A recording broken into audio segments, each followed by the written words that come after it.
we are recording. Good morning. Welcome to the special meeting of the Board of Water and Power Commissioners. Today is Tuesday, July 20th, 2021. This proceeding is broadcast on Channel 35. The exact broadcast times can be found by contacting Channel 35. Assistant General Counsel. Actually, I'm going to pull rank and I'll jump in here. There we go. Hey, sorry, Richard, it's Joe. I am on. I was having some difficulties here. Good morning. In accordance with Governor Newsom's Executive Order of March 2020, this Board of Water and Power Commissioners is being conducted remotely. Accordingly, all public comment will be taken telephonically. For members of the public wishing to call in, please call area code 213-306-3065. Again, that number is 213-306-3065. When prompted, please enter meeting code 245-894-76. Again, that meeting code is 245-894. Excuse me, General Counsel? Yes. That is not the correct meeting code. Then if you would please if you could please announce the correct meeting code, that would be great. It is 146-821-6041 followed by pound. Again, the meeting code is 146-821-6041 followed by pound. Thank you. Members of the public calling in, you will have 2 minutes per item for a total of 5 minutes. When calling, please identify the item number you are speaking on or whether you are speaking on public comment, general public comment. We may from time to time take a recess if we lose a quorum or have technical difficulties. Madam Board Secretary, I turn it over back to you. I will now conduct the roll. President McCLAIN-HILL. Aye. Vice President Reyes. Present. Commissioner BARAD Hopkins. Present. Commissioner Lair. Commissioner Lair. She is not present. Okay. Commissioner NEEMAN Brady. Present. 4 members present and a quorum. I will now turn it over to President McCLAIN-HILL. Thank you. And I would like to open this meeting by indicating that we have a very special and bittersweet presentation, beginning with the related to item number 12, which I would like to take up as the first order of business in advance. Somebody calls me up like 10 minutes ago. Mr. Tom, if you could mute yourself, that would be great. Thank you. So beginning with item number 12, or related to item number 12, which I would like to move to the beginning of the agenda in advance of public comments. We will be joined in the presentation of this and consideration of this item by our former board president, Mel Levine, as well as Rebecca Ramson from the mayor's office, and Mr. Harrissick's family. I will begin by reading a rather lengthy but not comprehensive resolution related to the retirement of Mr. Harrissick, and reserve time for my remarks later in this presentation. So, a reading of the resolution. Whereas Richard F. Harrissick, Senior Assistant General Manager, Water System, is retiring after 36 years of distinguished service to the Los Angeles Department of Water and Power Water System. And whereas Mr. Harrissick began his career on June 10, 1985, as a civil engineering assistant, and throughout his career has been promoted to increasingly responsible positions up to Senior Assistant General Manager in 2016. And whereas Mr. Harrissick leads and directs the employees responsible for providing water service to 3.9 million Los Angeles City residents. And whereas Mr. Harrison played a key role in the development of water conservation policy in the state of California by participating in the creation of the Memorandum of Understanding regarding urban water conservation and helping to found the California Urban Water Conservation Council.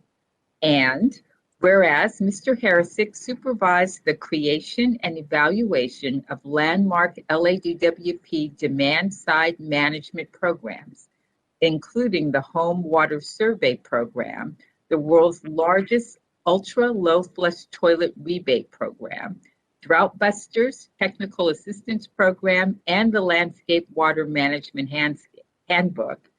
And whereas Mr. Harrison led water systems efforts to achieve compliance with federal and state drinking water regulations as the project manager for the Stone, Encino, and Hollywood Water Quality Improvement Projects, and the director of the Hollywood Water Quality Improvement Project. And whereas Mr. Harrison helped to establish water systems infrastructure management and replacement program by developing and introducing asset management tools to prioritize water system capital projects, implementing the trunk line condition assessment program, and developing facilities master and capital improvement program management plans.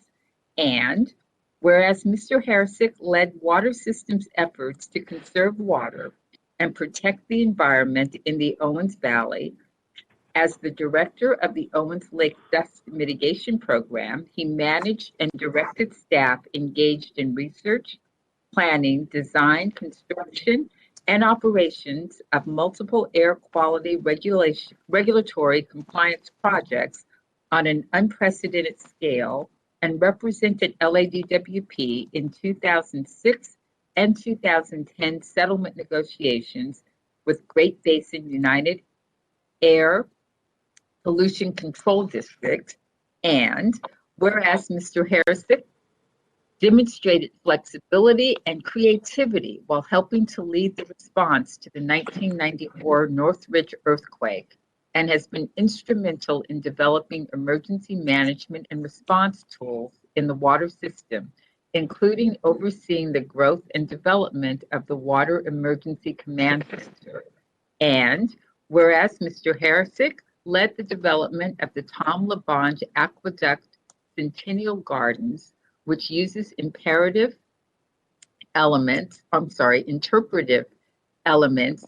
materials, seeding, and other details to acknowledge and honor LADWP's rich history while promoting water conservation. And whereas Mr.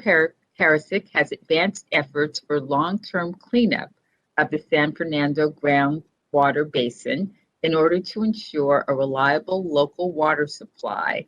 And whereas Mr. Harrison has directed and overseen water systems efforts to reduce costs to ratepayers, including the award of a $304.8 million in state grants and $178.3 million in safe drinking water state revolving fund awards for various water infrastructure and quality projects. And whereas Mr. Harrison has laid the groundwork for a resilient, reliable, and sustainable local water supply to the city with the launch of Operation Next, a program to maximize production of purified recycled water from the city's Hyperion Water Reclamation Plant to replenish the city's groundwater basins. And whereas Mr. Harrison's tenure of the water system has been marked by his thoughtfulness,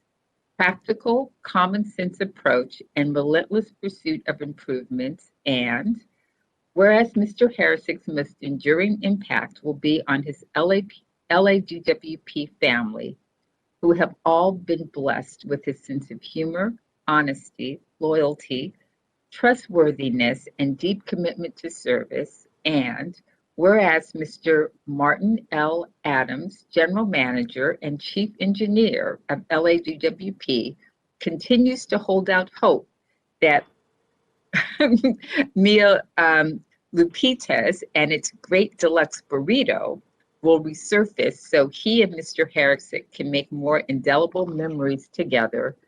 Now, therefore, be it resolved that the Board of Water and Power Commissioners, on behalf of the management of LADWP and its employees and the citizens of the City of Los Angeles, commend Richard F.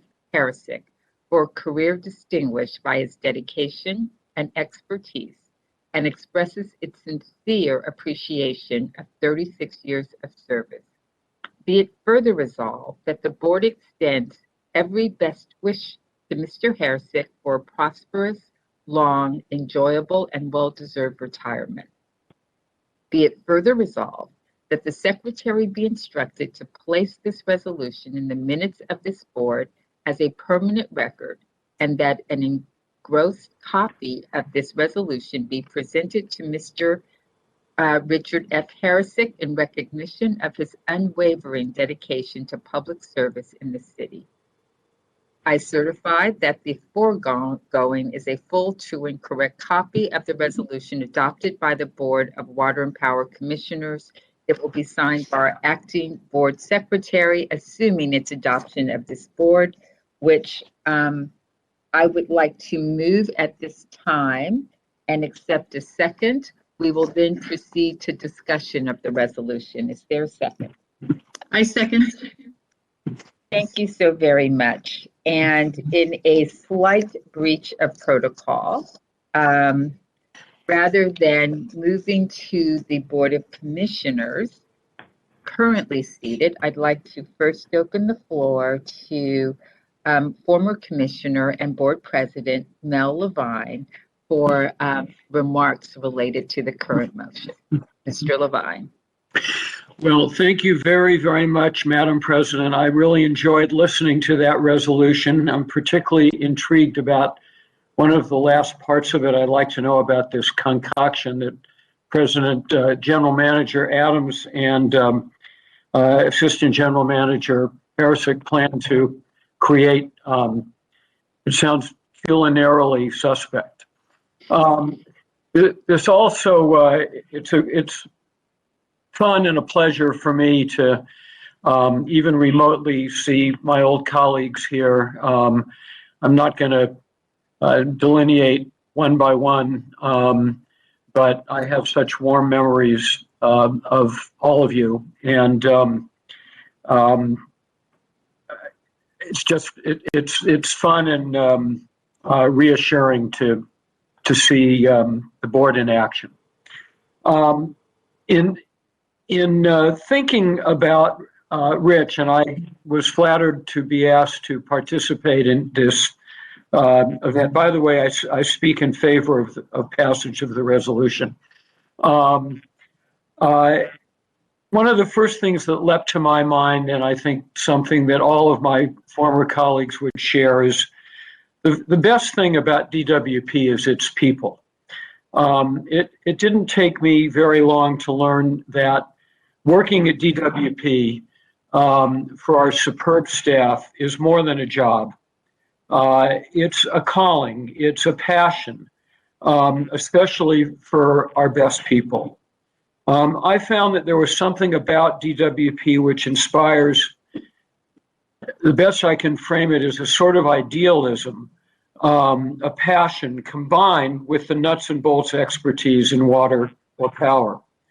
Most people in Los Angeles, I think, just take for granted and fully expect that they're going to receive abundant clean water every day and that the lights are going to stay on, and don't really think about the fact that these things don't happen automatically or by accident. They occur due to extraordinary expertise and commitment, and really a devotion to public service. And no one embodies these qualities more than Rich Harrison. In Rich's mostly soft-spoken manner, although as I thought about that, if anybody challenges LA's water rights, you'll find an immovable object in Rich. But most of the time he has a soft-spoken manner, whatever the challenges are. and they are endless. But whatever they are, Rich has a response, a solution. You deal with all kinds of drought-related issues. Rich comes up with all kinds of mitigation efforts. Whatever the challenge is, Rich adapts. And in the course of it all, in the process of it all, he's a joy to work with. What DWP has accomplished regarding water conservation, sustainability, and creativity is nothing short of extraordinary, and it should be better known. It's true that Rich stands on the shoulders of those who preceded him, not the least of whom is our current general manager. But once that general manager bolted from his specific water role to oversee the entire enterprise, whatever the challenge, Rich has been there to provide the leadership to deal with it.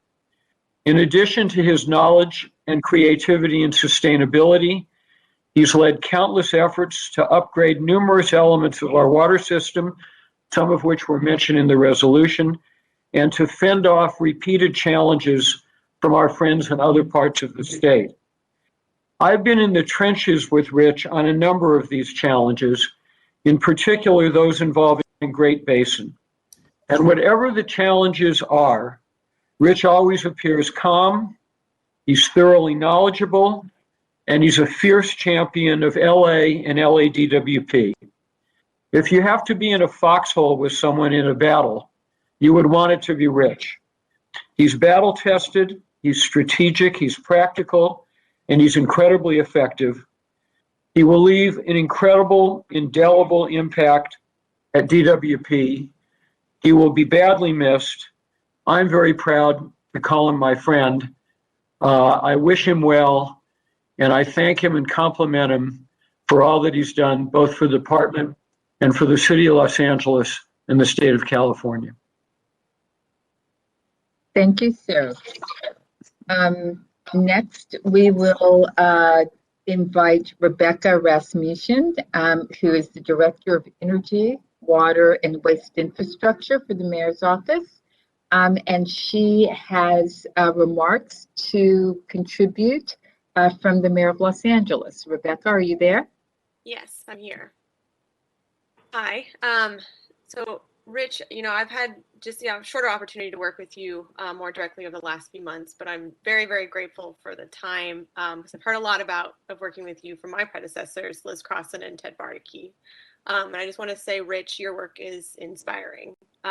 You do not hesitate to rise to a challenge, and you always try to say yes to our office, which I appreciate, or at the very least, yes, but. Leadership is the capacity to translate vision into reality, and through your leadership, Los Angeles has a more secure water future. From helping to lead what will be one of the nation's largest water reuse projects to your legacy on groundwater cleanup, the fruits of your labor are already evident in the effectiveness of our water conservation efforts to date and the current state of LA's water supply. We will not use the D word to describe Los Angeles. You bring an infectious ambition to your team, and this shared passion and excitement for Los Angeles's water future is evident in each meeting that we have. And it's clear you care about the people you work with, and you let people know their work is important and their time and efforts are appreciated, which is great to see. I'm wishing you truly the best for me in your retirement, and let's hope your premonition of an earthquake at 12:01 a.m. on August 1st doesn't come to fruition. So I have a short certificate as well to read. It's a bit repetitive, but I need to read the end to declare on behalf of the mayor his support. So, whereas Richard F. Harrisik, Senior Assistant General Manager for the Water System, is retiring after 36 years of distinguished service to the Department of Water and Power, including nearly 5 years as Senior Assistant General Manager, Water System. And whereas Mr. Harrisik leads and directs the employees responsible for providing water service to over 4 million Los Angeles city residents and its businesses.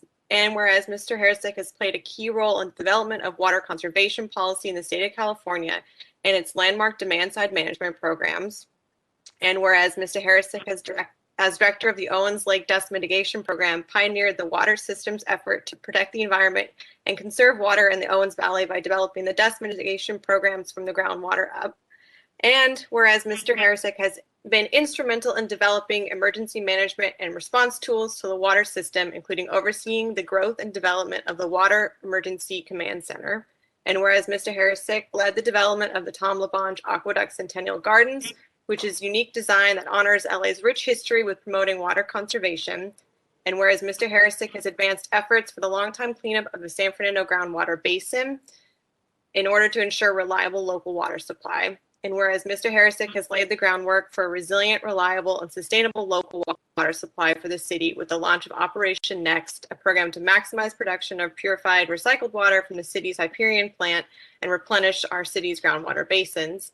And whereas Mr. Harisick has continuously distinguished himself through his thoughtfulness, practicality, relentless pursuit of improvements, and steadfast commitment to his LADWP family. Now, therefore, I, on behalf of Eric Garcetti, Mayor of the City of Los Angeles, and on behalf of its residents, do hereby present this certificate, which I will deliver in person to you soon, to Rich Harisick, recognizing his decades of service to our city and his legacy of excellence and innovation for generations to come. So thank you, Rich. Thank you, Rebecca. Mr. Adams, you are next on my list. Thank you very much, and thank you, Madam President, for reading the resolution. I'm glad you got to go through that. It was certainly a recap, and as you read, I struck up things so I wouldn't repeat. This is an interesting moment for me. I've known Rich for many years.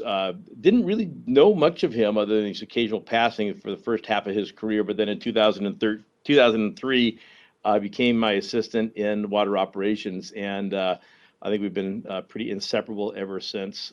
I know his wife Karen is online, and I'd like to welcome her, and I think his son and daughter and perhaps the grandkids are online as well. So it's nice to have them join us today.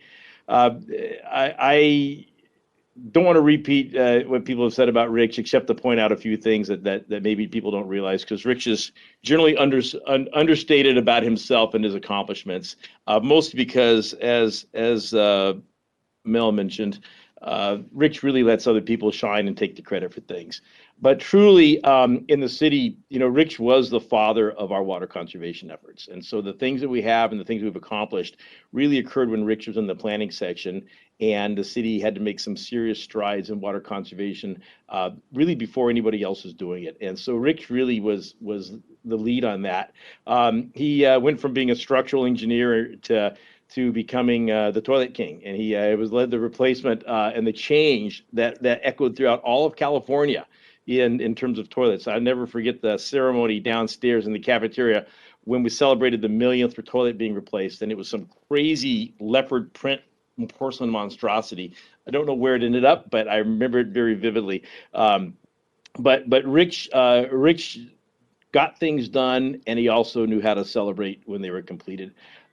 His Hollywood project was one of a kind. When he oversaw the tanks that he called the Twins being constructed, they were the second largest water tanks in the world, over a football field across, circular tanks. At one point, I remember him saying, we could issue a change order and have the largest one. We were only a little bit short.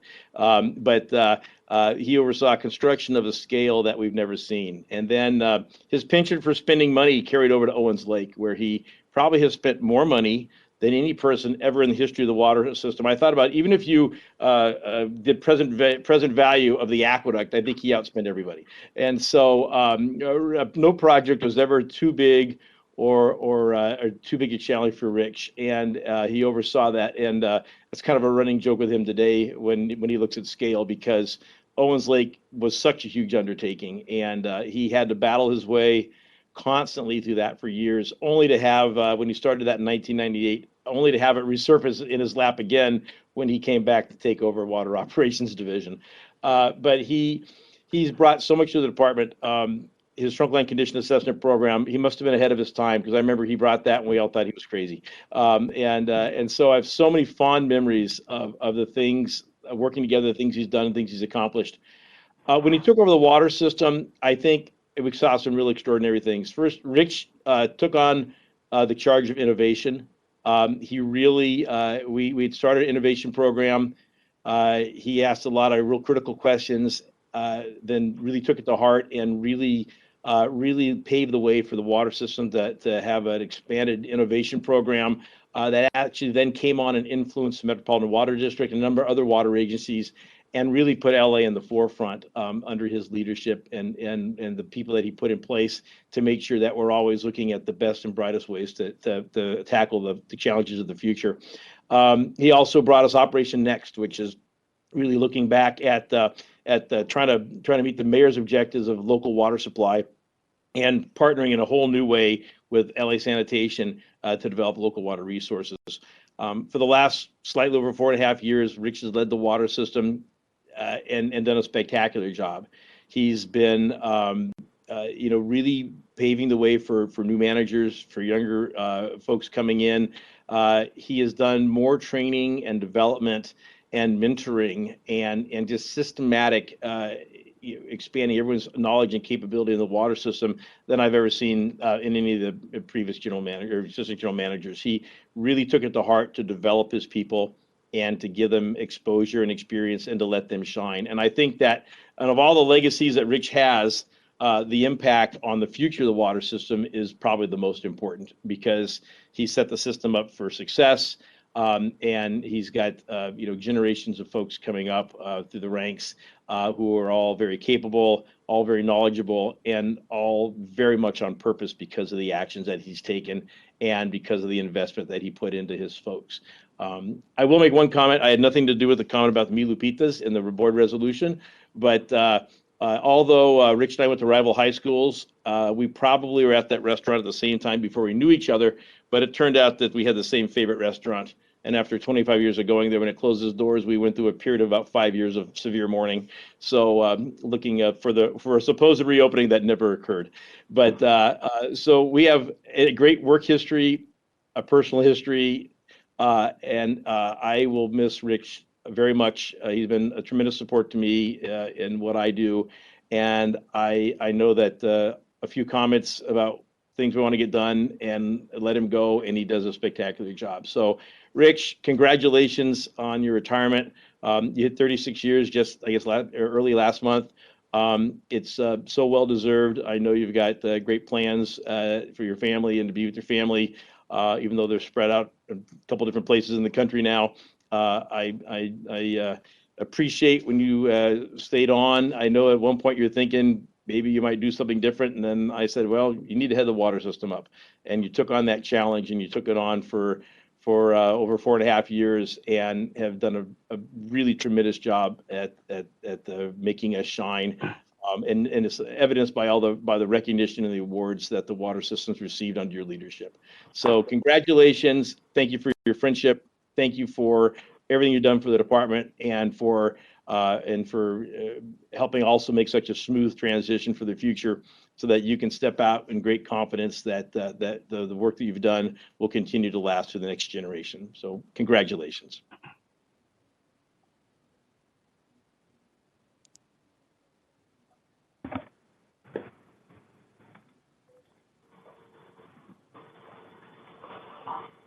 Madam President, I think you might have been muted on that last. Still muted there. Sorry, I was going to say it's me that's on mute. Thank you, Marty. Next on my agenda is Mr. Collins. Hi, good morning, commissioners. I want to take a couple of moments just to thank Rich. If you know Rich, you know that when it comes to his leadership philosophy, is that of being a servant leader, a leader that exists to serve the people instead of the people working to serve that leader. And I think this is something that's been very especially seen in the last year and a half or so during the pandemic, when he has really focused on the growth and the well-being of all his employees. Not too often do you have a boss that on a regular basis reminds his staff that he loves them and that he loves supporting them. And I think that's something that was really special and something that was really needed during the last 18 months or so that we've been dealing with the pandemic. From a personal perspective, this is going to be the third time that I actually succeed Rich in a position. And I got to tell you that every single time I feel like I have these enormous shoes to fill.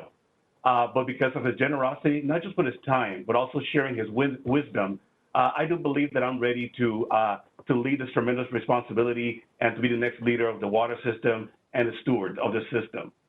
Rich, your dedication to the department, I think, is only overshadowed by your dedication to your family and to God.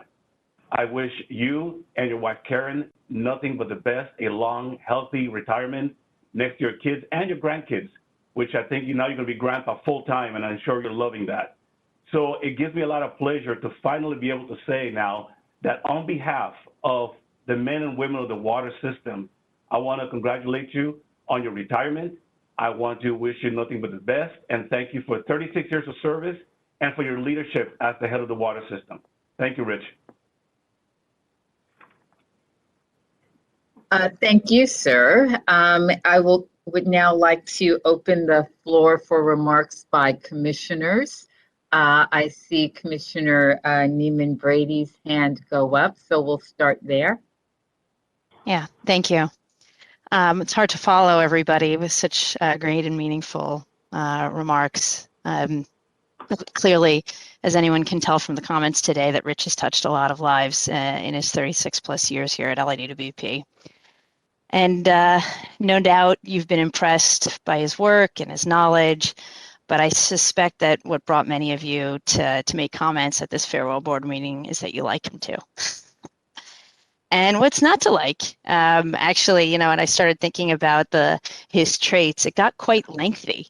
From, you know, he's smart, he's capable, he's fun, he's honest, he's kind, clearly very knowledgeable and hardworking, and always willing to go the extra mile. And truly an intelligent, motivated person who working with him is really just an absolute delight. I mean, Rich, you bring energy and enthusiasm to everything that you do. And also you are welcoming. And I bring that up because when I first joined the board about 2 years ago, he was really proactive in reaching out to me and trying to get me up to speed. I received a copy of the Water and Power book and the Storm Over Mono books. And with each book had key passages and sections highlighted. And, you know, Rich, you've always been willing to include me and take the time to share LADWP's rich history. And frankly, much of which you've been pretty critical in creating. And so as a citizen of the city of LA and the state of California, I'm indebted to you, Rich, for your years of work ensuring that water is delivered to my tap and everyone else's in a safe and enduring way. And, you know, I've heard you say this, Rich. Actually, we joke, one of my favorite pieces that you did was for the Natural History Museum on water. And, you know, you've had Mulholland's job. And while Mulholland may be more known, your contributions to conservation and sustainability will be equally critical and enduring for the city. And it's really, it really should be more well known. And then I would say, you know, it's probably not possible to have expected more from Rich than we got.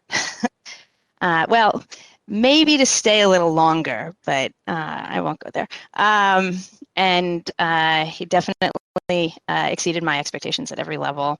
And you will no doubt exceed expectations in wherever you go and whatever you do. I just hope wherever that is, that I get the opportunity to continue to interact with you. I'm genuinely going to miss you, Rich. And while I'm sad to see you leave, I'm excited about the adventures that you and your family will have and your friends. And I'm genuinely appreciative of the great organization you have built and the women and the men that you have advanced. And then the end of the month will mark a new day for both of us. You will be off on your cross-country travels and adventures, and I will begin trying to find a way to work with you again. Thank you, Rich, and congratulations. Thank you, Nicole. Commissioner Reyes, did you have a comment? Surely, I wouldn't miss this opportunity to thank you, Rich, for everything that you've done for LADWP. Words can't express the gratitude I feel when I think about what you have done, the legacy that you'll be leaving us, and I'm surely going to miss you, like majority of all of us here at DWP. As the head of the water system, you've managed billions of dollars in annual budget, and you've led thousands of your employees to provide our customers, me being one of them, with reliable, high quality, and competitively priced water services in a safe and publicly and environmentally responsible manner. But one thing I remember about Rich was the launch in 2015, where the world watched as a video of 96 million shade balls getting dumped into the LA reservoir went viral. And the purpose of those shade balls is to improve water quality and save water. And then Rich then went into this media blitz talking about these shade balls. And I still remember the image in my mind. It's like, what the heck are those shade balls doing in our water reservoir? But they did, they worked. They protected the water from contamination and saved LA gallons of water, millions of gallons of water for the city. Rich, one thing that will stand up in my mind too is your distinction as a leader in the department, because you have focused really on developing others. You've encouraged that strategic thinking and that innovation, and you really understand the importance of appreciating and recognizing your employees and creating that mutual respect and understanding within the organization. In fact, I always use the water system as a model system of succession planning and training and development of the employees, because you work towards giving them an environment where everyone can flourish. Thank you for that. And ensuring a vision for the future with keeping everybody invested, I would say, in the process is what you, Rich, has effectively done. So I wish you good luck. I want you to dance, to smile, to cook, marvel at your blessings, trust, hope, love, wish, believe. Most of all, enjoy and appreciate where you are at this moment, on how far you have gone. And from the bottom of my heart, I thank and appreciate you and wish you and your family all the best in your retirement. Congratulations, Rich.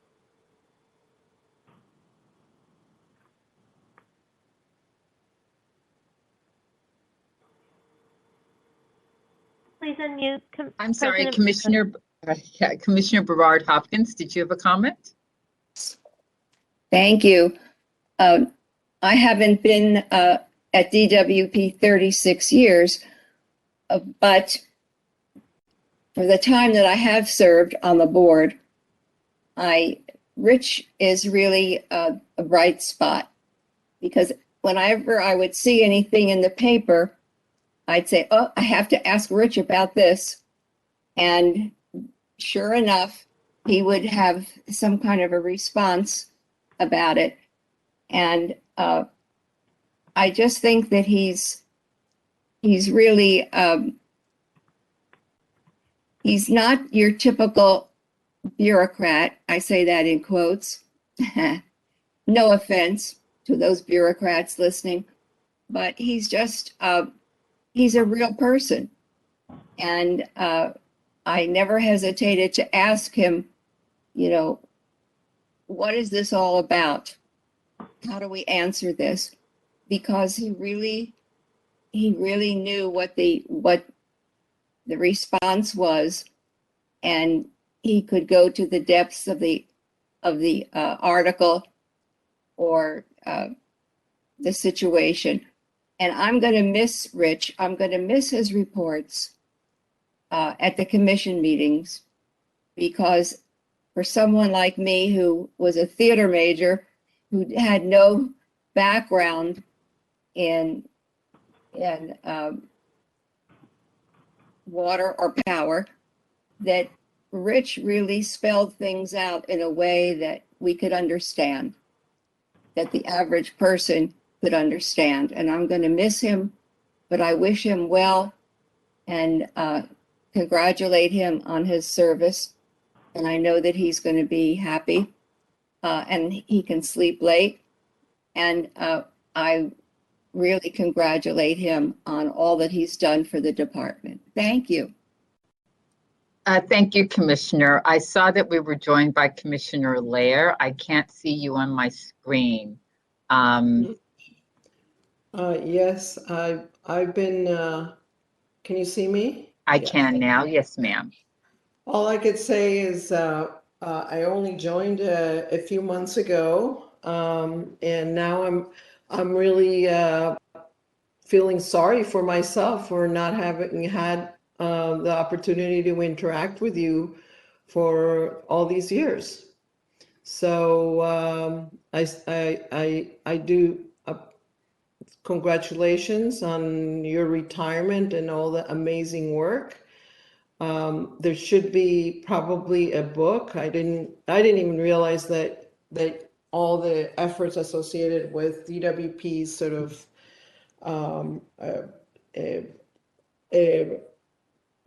sort of the forward-thinking ideas related to water conservation were something that you led. So I learned a lot today, and I wish you the best.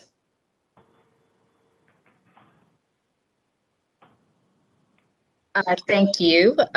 Before moving to remarks by Rich, I'd like to just say a few words. First, I certainly will adopt and endorse all of the comments made by the previous speakers. Like Nicole, my relationship with Rich only extends a few years. And I recall and am grateful for our first meeting, where in addition to providing a couple of the same books, which I have finally completed, knowing that today would be your last day, it didn't take me 30 years. It took me 30 minutes, literally, to understand the kind of person that you were. In that first meeting with your staff, I was really taken aback by the degree to which you sat back and allowed each of them to present in their subject matter. It was an incredibly generous act on the part of a leader meeting for the first time the new board vice president, and reflected what I've come to appreciate as your manner of dealing with and interacting with people at all times. Rich, you are incredibly rare. You're someone who walks the talk, and we see and talk about that quite often, but rarely do you see it in action. Someone whose every single act, presentation, interaction represents a generosity that is truly informed by faith. I remember the day that I met you and your wife at, I think, a department-related event in Silver Lake. And it was in that brief discussion that I truly began to understand where the exceptionalism that you displayed at all times came from. It's where I got the first glimpse of your real priorities: family, faith, and then this job. You have been absolutely extraordinary in your work, and I can't say more about that.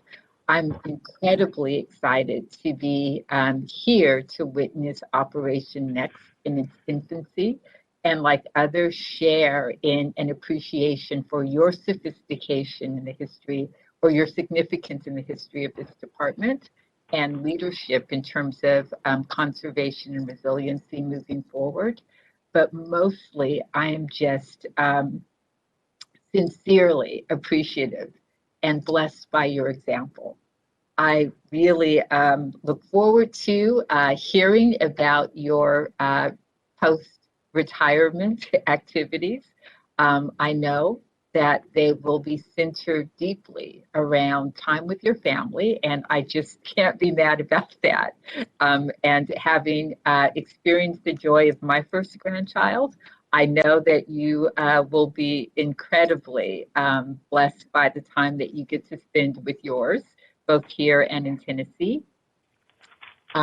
As I said, I am just in awe of the way in which you live your life, the generosity that you display with all of us, and am extremely confident that the legacy that you leave behind in the people that you have mentored and that you have led throughout your career will serve this department well. Like Marty and others, I do believe that notwithstanding the significant contribution that you've made to the history of the city in the context of your professional achievements, it is your impact on people that will have the greatest shelf life moving forward. And I just want to thank you for that, including your impact on me. So I appreciate you very much. And with that, we'll end my remarks and open the floor to Mr. Harrison. Well, thank you very much. I didn't expect really any of this, and you're all very kind. It's a little bit of symmetry of my career engagement with the board. I began my engagement well over 30 years ago as a kind of a low-level associate engineer when I was in charge of our water conservation group. But the board had a subcommittee on water conservation because at that point, late 80s, early 90s, we were suffering through a real drought in the city. And it was my duty to inform the board and subcommittee of what our latest efforts were. And so some of you remember just a giant in the environmental community who was also on our board, Dorothy Green. So I got the chance to brief Dorothy Green on a regular basis. And the symmetry comes in here at my last encounter with the board, the last meeting. I'm going to introduce Terrence McCarthy, who's going to give you a presentation on our water conservation efforts here in light of the drought in Southern California. So I've had a long history of the board, and it's really been some of my most challenging and rewarding times on the board. And obviously, one of the highlights was working with Mel and Bill Funderburk on our settlement agreement with Great Basin. Just an incredible time in what we accomplished. You know, the relationship with the board, I will just say, is an important one for for the general manager, for the assistant general managers, and it's for this whole thing to work. That has to occur. There has to be a high level of trust between us, and we see in the water system the need for that trust. We actually work hard to get your trust and earn your trust, and I believe we have. And I thank you for the level of trust that you've extended to us, and really the support you've given me and my whole staff, and be able to get this thing moving along in the way we want to do that. So I really want to thank you for that. And I have every expectation that Insamo will continue that. I trust him, and I implore you to do that as well. As to the list of accomplishments that was read, none of that could have been done obviously without a great team here in the water system. And just at the top of that would be Marty.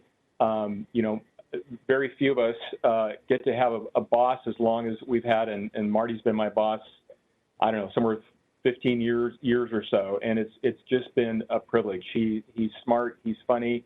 We're both crazy. I just seem to hide it a little bit better than he does, but I'm just have as wacky as ideas that he does. And I'm really, it's been a blessing for me to have so many great people to work with, and the water system family is real, and they really are the best.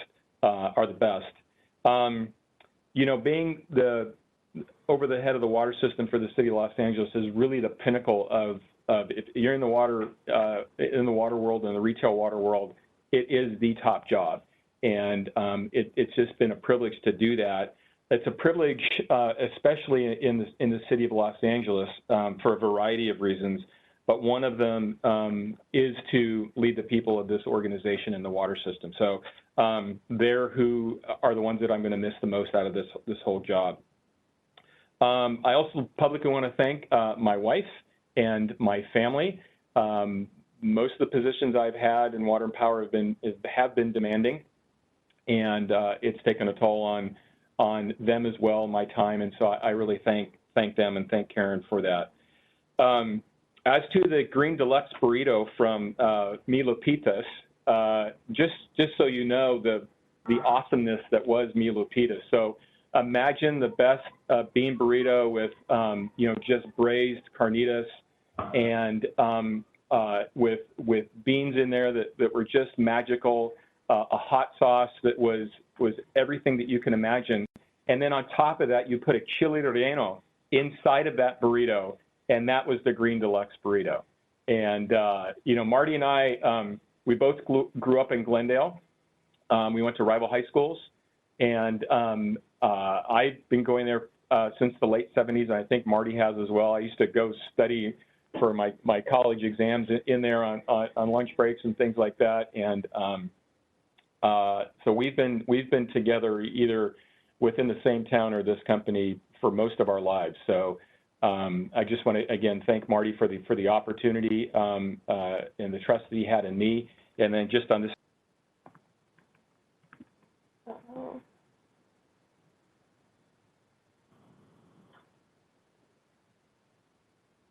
Rich, you're muted.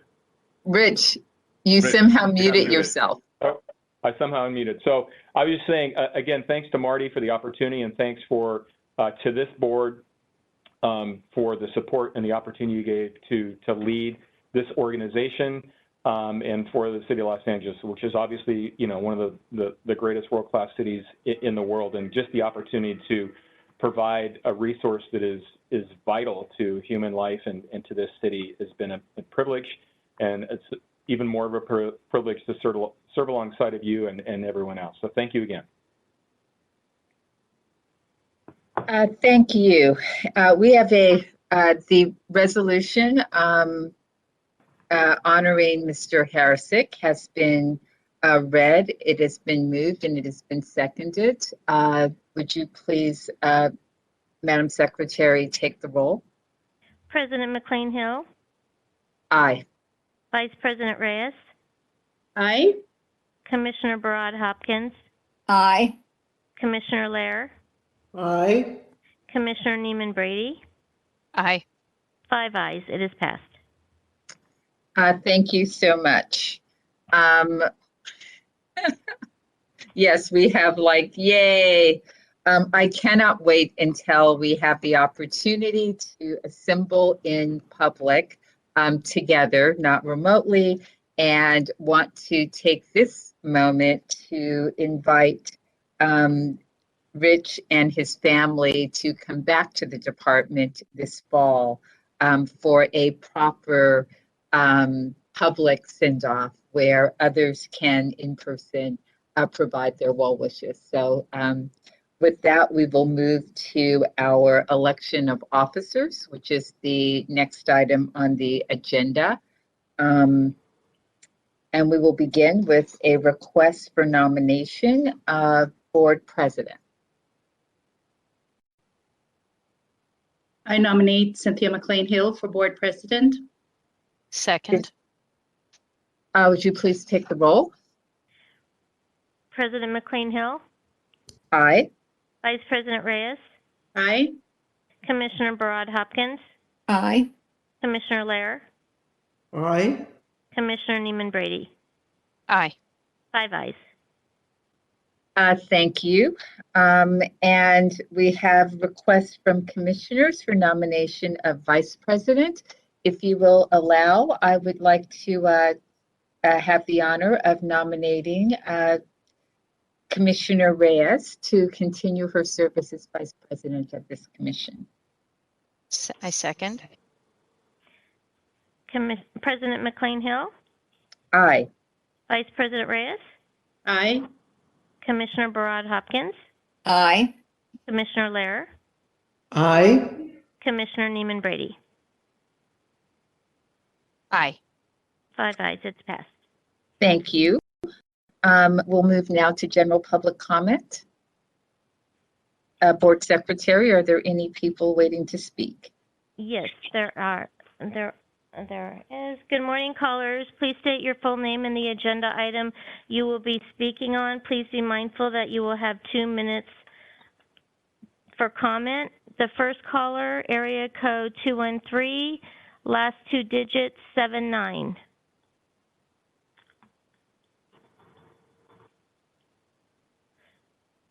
Again, caller with the area code 213 and last 2 digits 79. Please state your name and the item you'll be speaking on. Okay, moving forward, caller with the area code 562 and the last 2 digits 51. Please state your name and the item you'll be speaking on.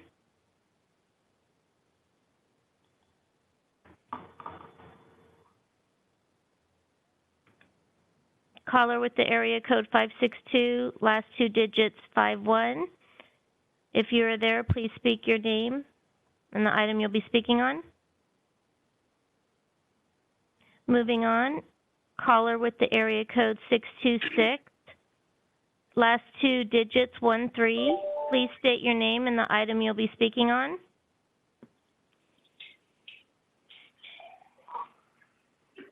Caller, are you there?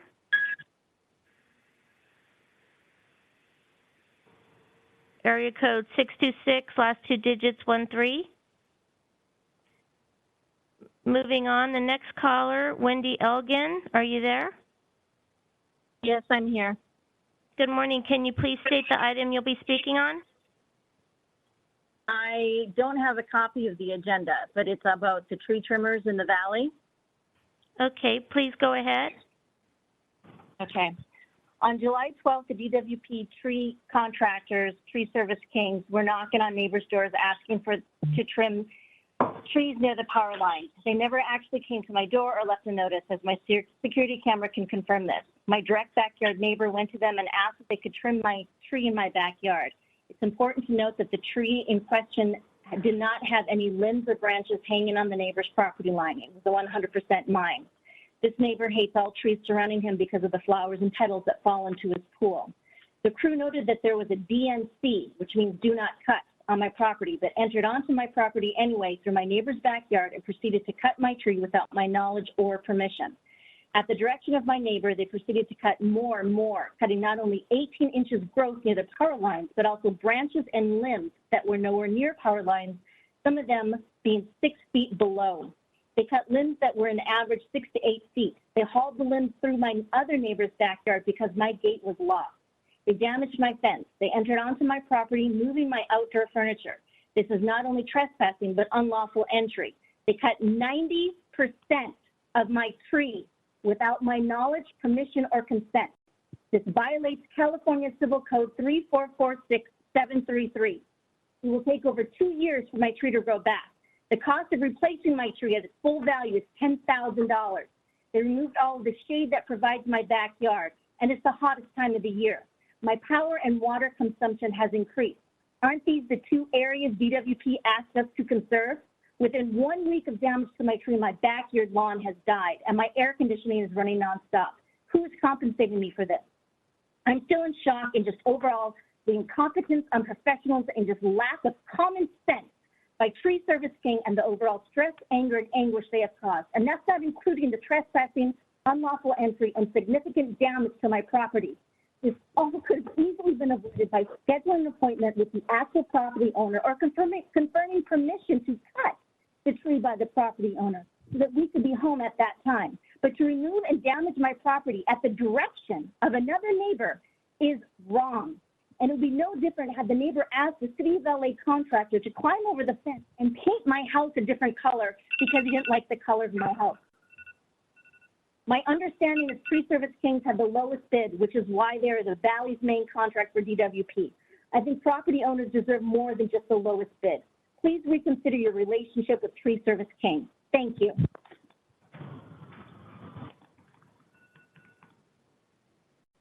Okay, we have 2 other callers. I think they're internal with the extension with the last numbers 04.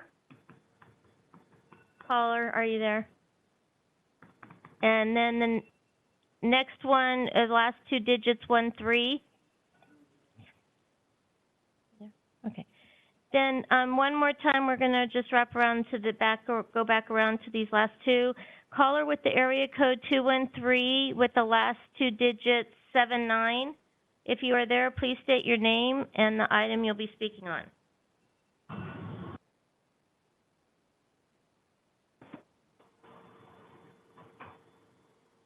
Okay, and caller with the area code 626 and last two digits 13.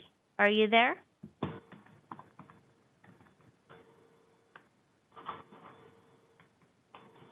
Okay, all public comment is now closed. Thank you. Marty, if someone from the department could look into the information provided by the resident in the valley regarding her tree trimming, that would be appreciated. And if you could get back to us on that, I would appreciate that. Absolutely. Absolutely. Thank you. Then moving forward, next is a report by the general manager, Mr. Adams. Thank you very much. I will be brief because I know we have presentations Thanks for coming using up. WebEx. Visit our website at www. Are we okay? Okay. I think so. At least the wear your mask mandate announcement didn't come on, so that's good. I have a few things that I'll be brief, but I think it's important for the board and the public to be aware of. First of all, shortly after, I'll take these in, I think, chronological order, so not necessarily in order of importance, because I think all these things are important and they build to their own crescendo. First of all, shortly after our last board meeting, we did announce the appointment of our first senior assistant general manager leading the Office of Diversity, Equity, Inclusion, Ms. Monique Earle, who is currently the Chief Operating Officer at the LA Department of Transportation, will be joining us. She'll come on board in mid-August, and we're excited to have her on board. We did do a nationwide search and actually interviewed candidates from all over the country and found someone close to home who had then made tremendous progress in the city department, tremendous engagement in the community, and I believe will be a fantastic addition to the senior leadership team here. So as soon as she's available, I'll make sure that she has a chance to meet all the commissioners. And she has a lot of work ahead for her. She's very excited about it, and we are equally excited to have her joining us in August here. On June 29th, we did a commemoration of a historic settlement with Honeywell at a cleanup site in the San Fernando Basin. This is part of the cleanup for the groundwater contamination that was mentioned, we talked about, Rich.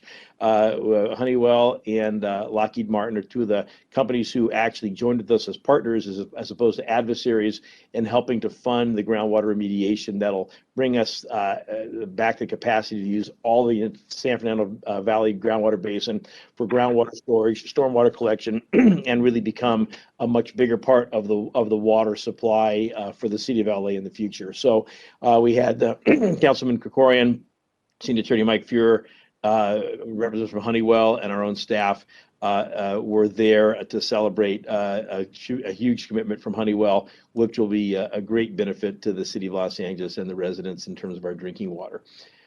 We did continue to hold vaccination events here. Our last one was July 8th.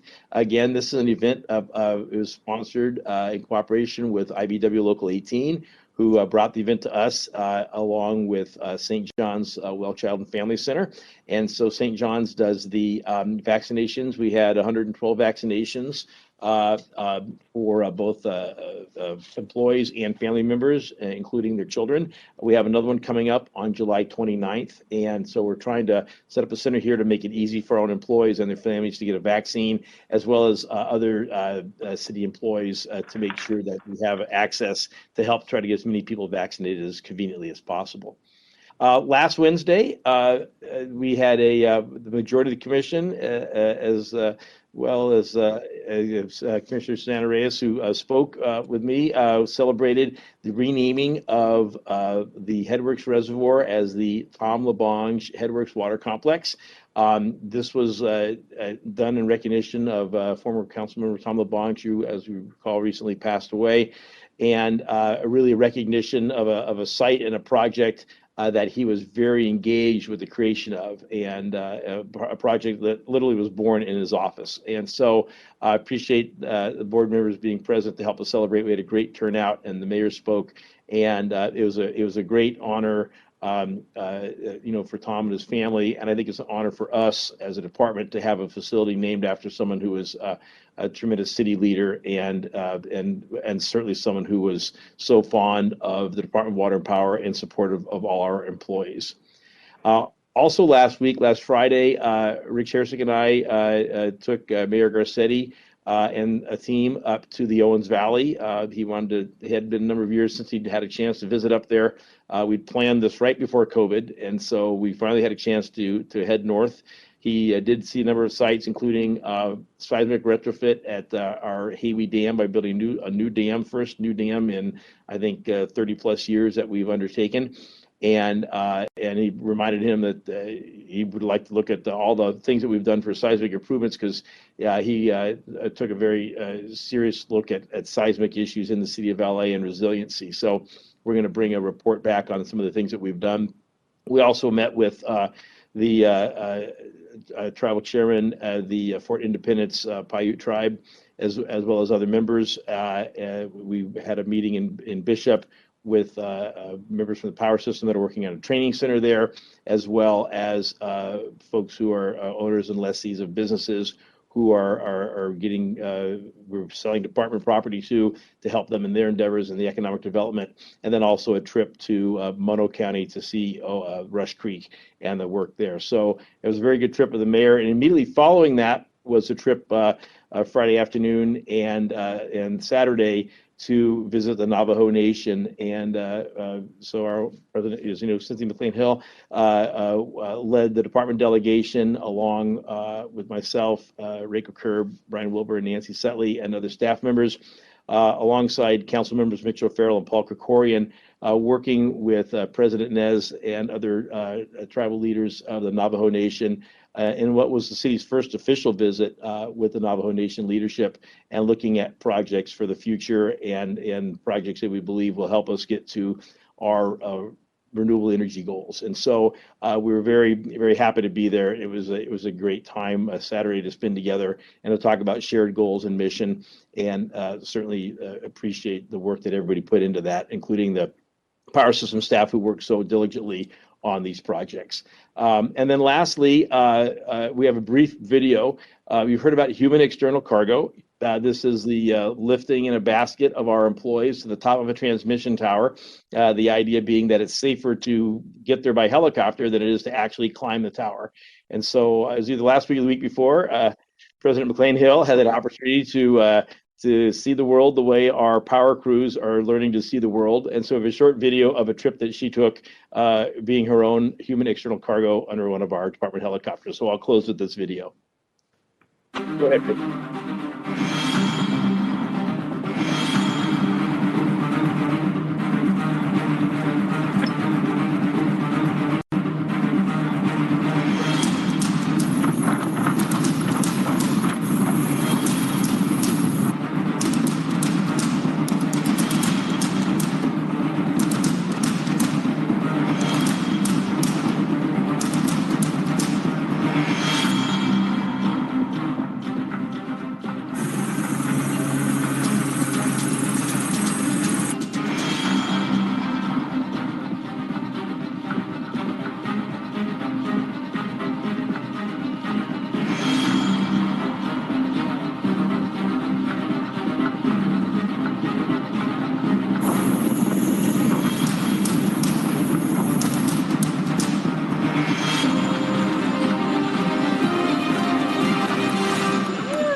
in the wake of the first commuter flight to the outer space, I think we've got him tied. So that looks like quite an adventure. And with that, any questions at the conclusion of my comments? Marty, thank you for that. And to the power system, thank you very much. That was a terrific trip. I note I saw a quick glimpse of Reiko sitting in the chair as well. And they seem to have lost the footage of Brian Wilbur on his trip around. I did want to take the opportunity to say thank you to the members of the department who were present and who made that possible, beginning with James Schultz. He has been instrumental in getting this program off the ground. It's really quite humbling to see how hard some members of this department work, particularly in a program like this, where they are building it and documenting it and putting together all of the safety protocols and shepherding its development all at the same time. In addition, Kurt McMillan, Craig Randalls, Graham Peace, Jeff Goldman, one of our helicopter pilots, Ken Kohara, Nabu Yamachuchi, and Mao Amaretti were also available or also with us that day. I appreciate the time that everyone took to help us familiarize ourselves with what I believe will be an increasingly important and expansive capability within the department. Certainly the ability to get to lines off the ground as opposed to fight via helicopter, as opposed to having to climb the tower in every instance, is something that will be a significant part of our future. And Brian, thank you very much for not only setting it up, but for capturing video of this engagement. So appreciate you all. I look forward to another trip out so that we can go up in the holster as opposed to sitting on the bench, which is how how most of the people that do this work spend their time. So I appreciate you all very much. Thank you. We will move to our next item, which is the introduction of motions for future consideration.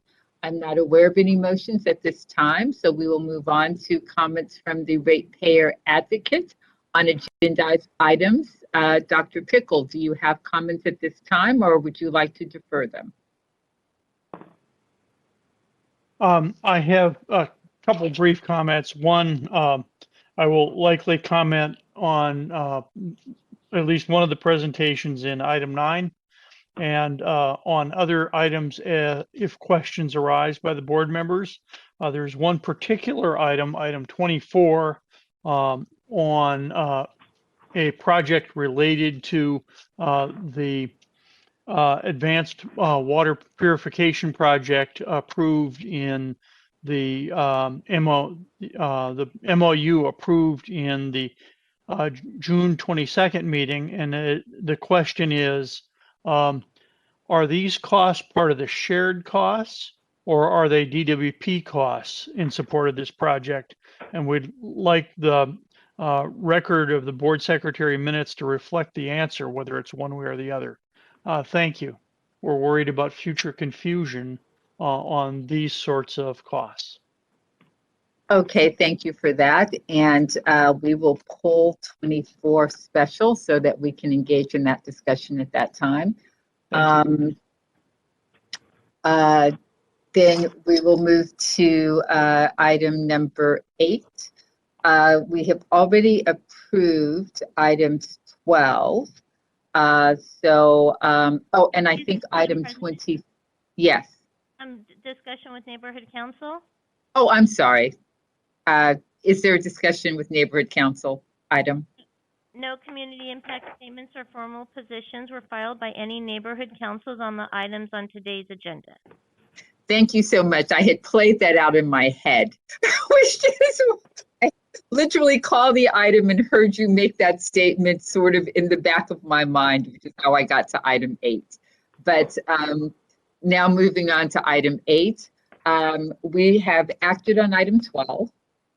We are calling item 24 special, and I think we are deferring action on, or we have a recusal on item 25. Is that correct? Correct. Okay, thank you. Then if we could have a motion with respect to item 11 and items 13 through 23 for approval, and that would be great. I move to approve items 11 and 13 to 23. Is there a second? I second. Terrific. Would you call the roll? President McCLAIN-HILL, Aye. Vice President Reyes, Aye. Commissioner BARAD Hopkins, Aye. Commissioner Lair, Aye. Commissioner NEEMAN Brady. Aye. 5 ayes. That's terrific. Then items 11, 13 through 23 have passed. We will take up items 24 and 25 immediately prior to moving to closed session. And we will now go to our monthly management report. It looks like we've got the wrong management reports on screen. Our current monthly management reports, starting with A, is a presentation regarding return to work, an update on the return to work plan. Okay, thank you very much. Before I hand it off to the team that's been working very diligently on this, and Thomas Szymanowski will take the lead, we are going to present where we are or where we were a week ago when we prepared this in terms of return to work and the thinking that we have going on. As the board is aware, the world is changing quickly, and since even since this report was filed at the end of last week, we've seen a new mask mandate and changes in our COVID numbers, even amongst department staff. And so this continues to be a very volatile area.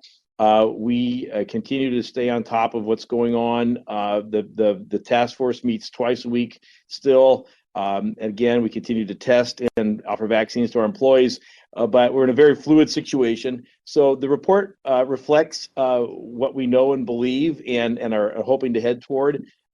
We had a general concept based on previous discussions that we would be shooting for some form of measured return to work or somewhat more return to work than we are now in September. That's something that we've been planning alongside with what the city's schedule has been. There are a lot of things that still need to be discussed with that in terms of how we would do that, and so we still have more work with our labor partners and working collaboratively on how we make sure that our workforce is safe and well protected and we're not exposing anyone. So again, this is the current effort is still a work in progress.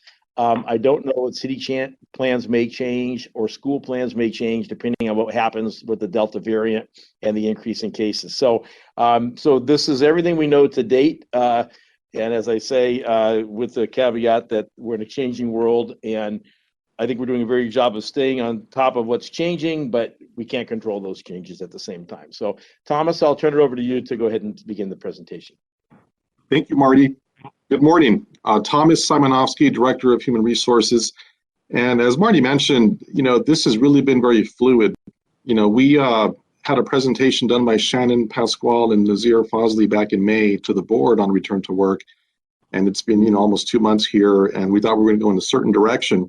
But obviously with the Delta variant, there has been some changes. And so, the first thing I'd like to say is, the target return to work for September 2021, it's looking like that is not going to happen. So we're going to have to, continue to monitor all of these changes. We're getting different, direction here from the CDC, from Cal OSHA, from Public Health.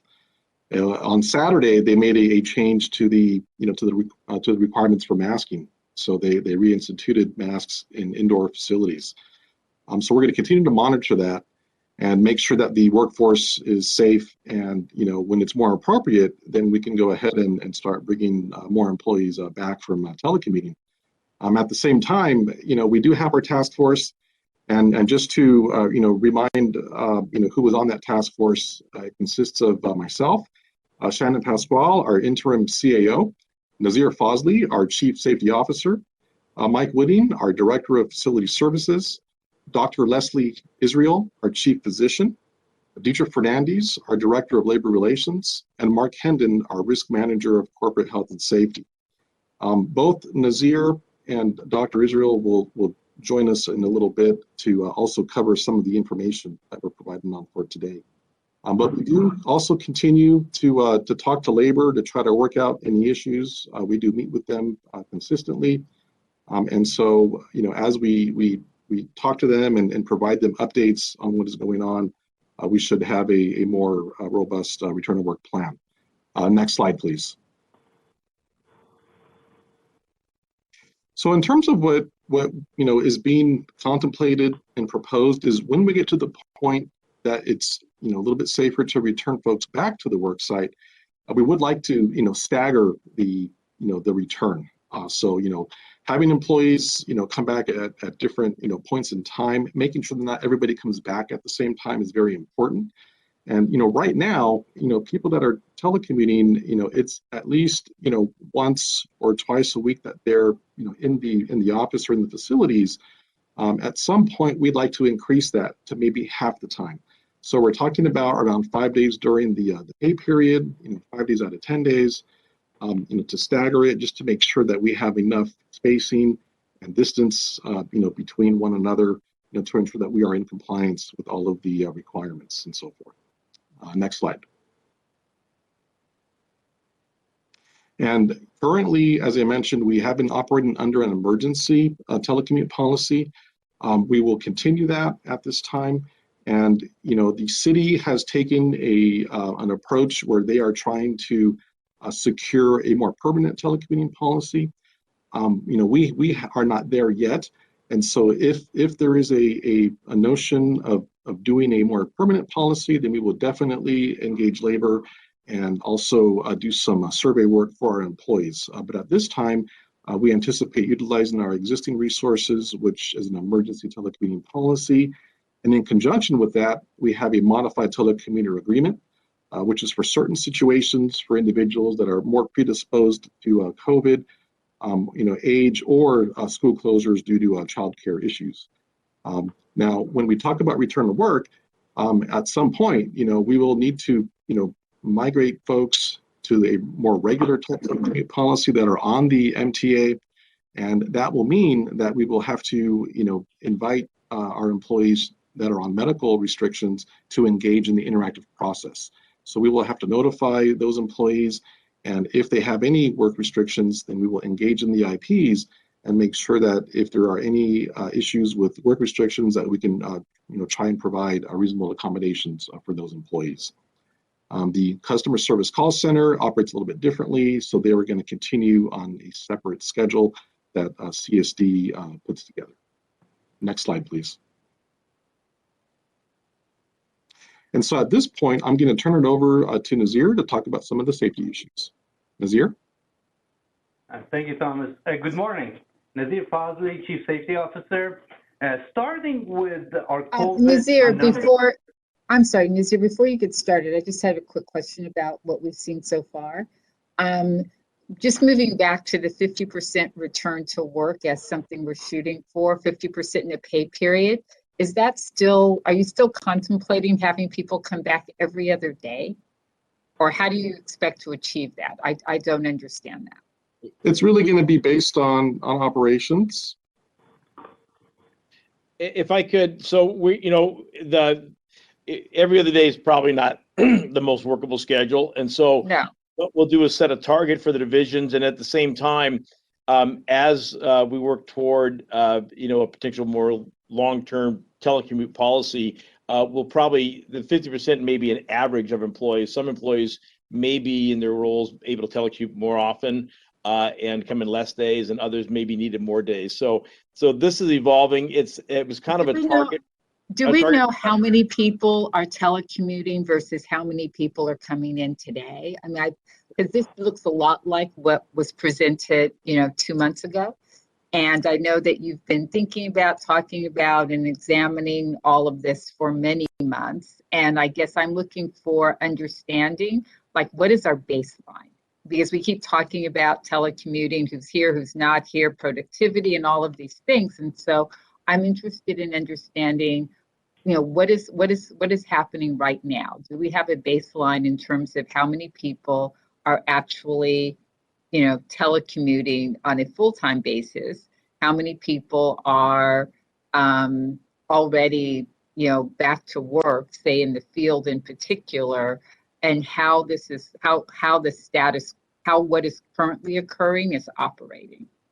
And I know that, for instance, one of the constraints that we have in terms of bringing people back to work are the rules with respect to, say, elevator capacity. I don't know if those have changed. And so if we're still limited to 4 people in an elevator, then that's going to make it very difficult to bring back a full workforce. So there are external factors that will require staggered attendance.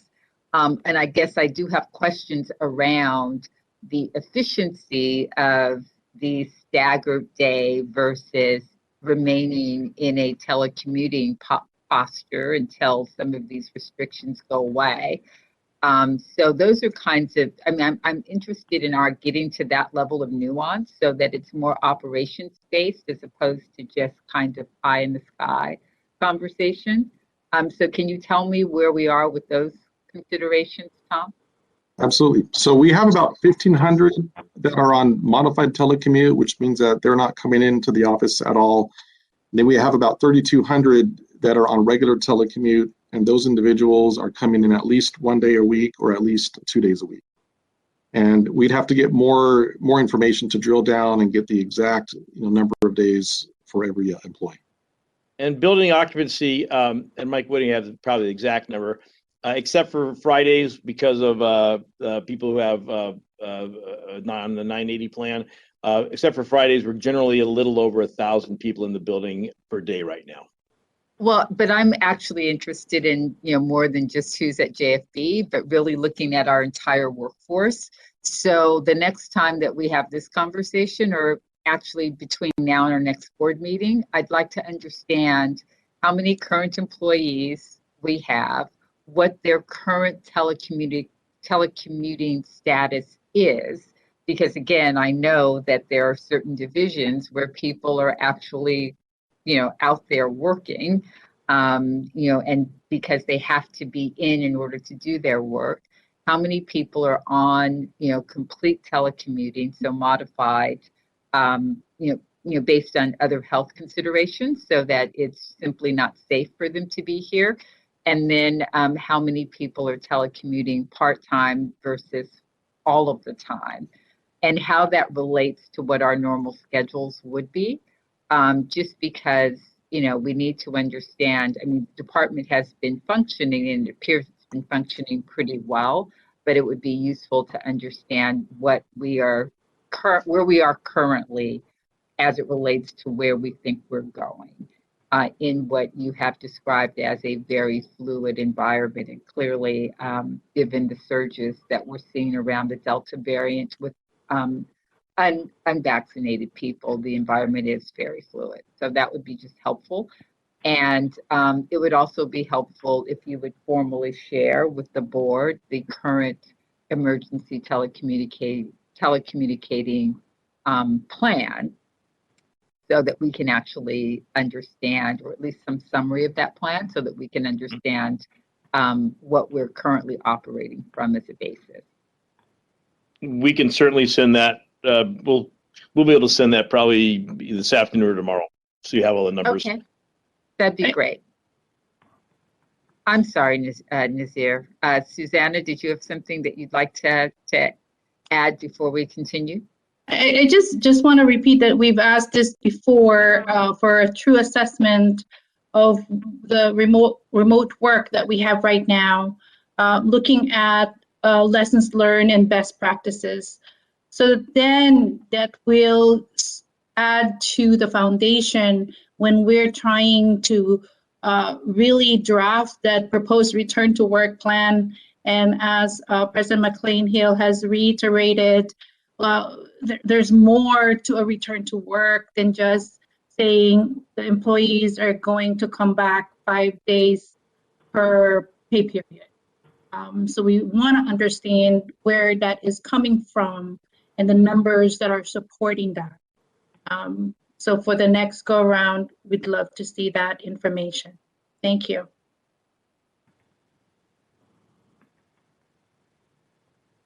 Okay, I think with that, we can continue. Good morning. Starting with an update on our COVID numbers, we are currently experiencing a sharp increase in the number of COVID positives reported to the Resource Office. In the month of July, so far to date, we have 37 employees who have reported positive.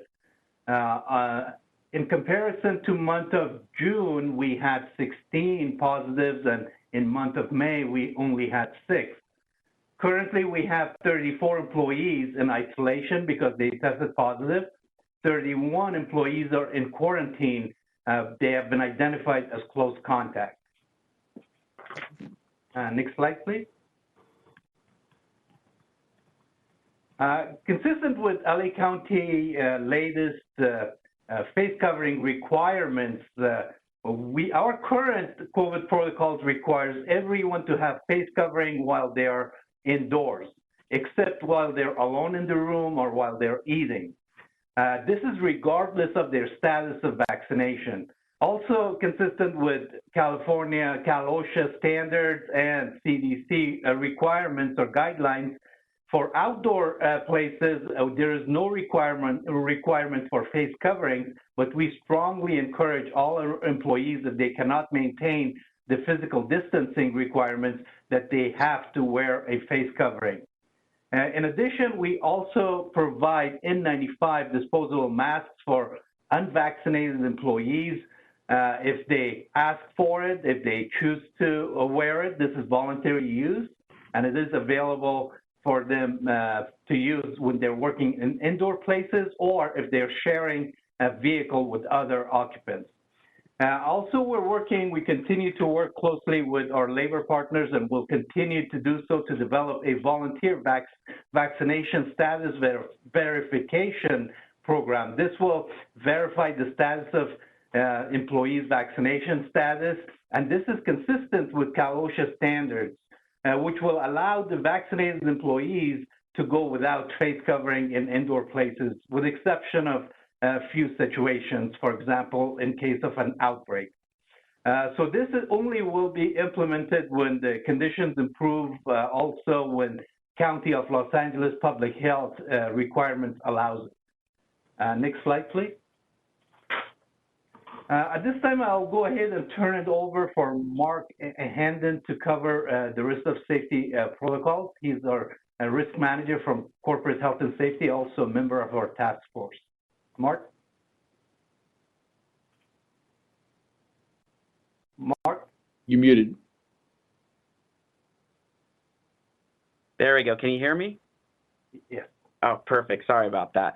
Good morning, Commissioners. Yes, my name is Mark Henden. I'm Risk Manager of Corporate Health and Safety, and I'd like to use this opportunity just to briefly summarize some of the services that our corporate safety representatives provide in implementing the safety protocols now and as we return to planned return to work.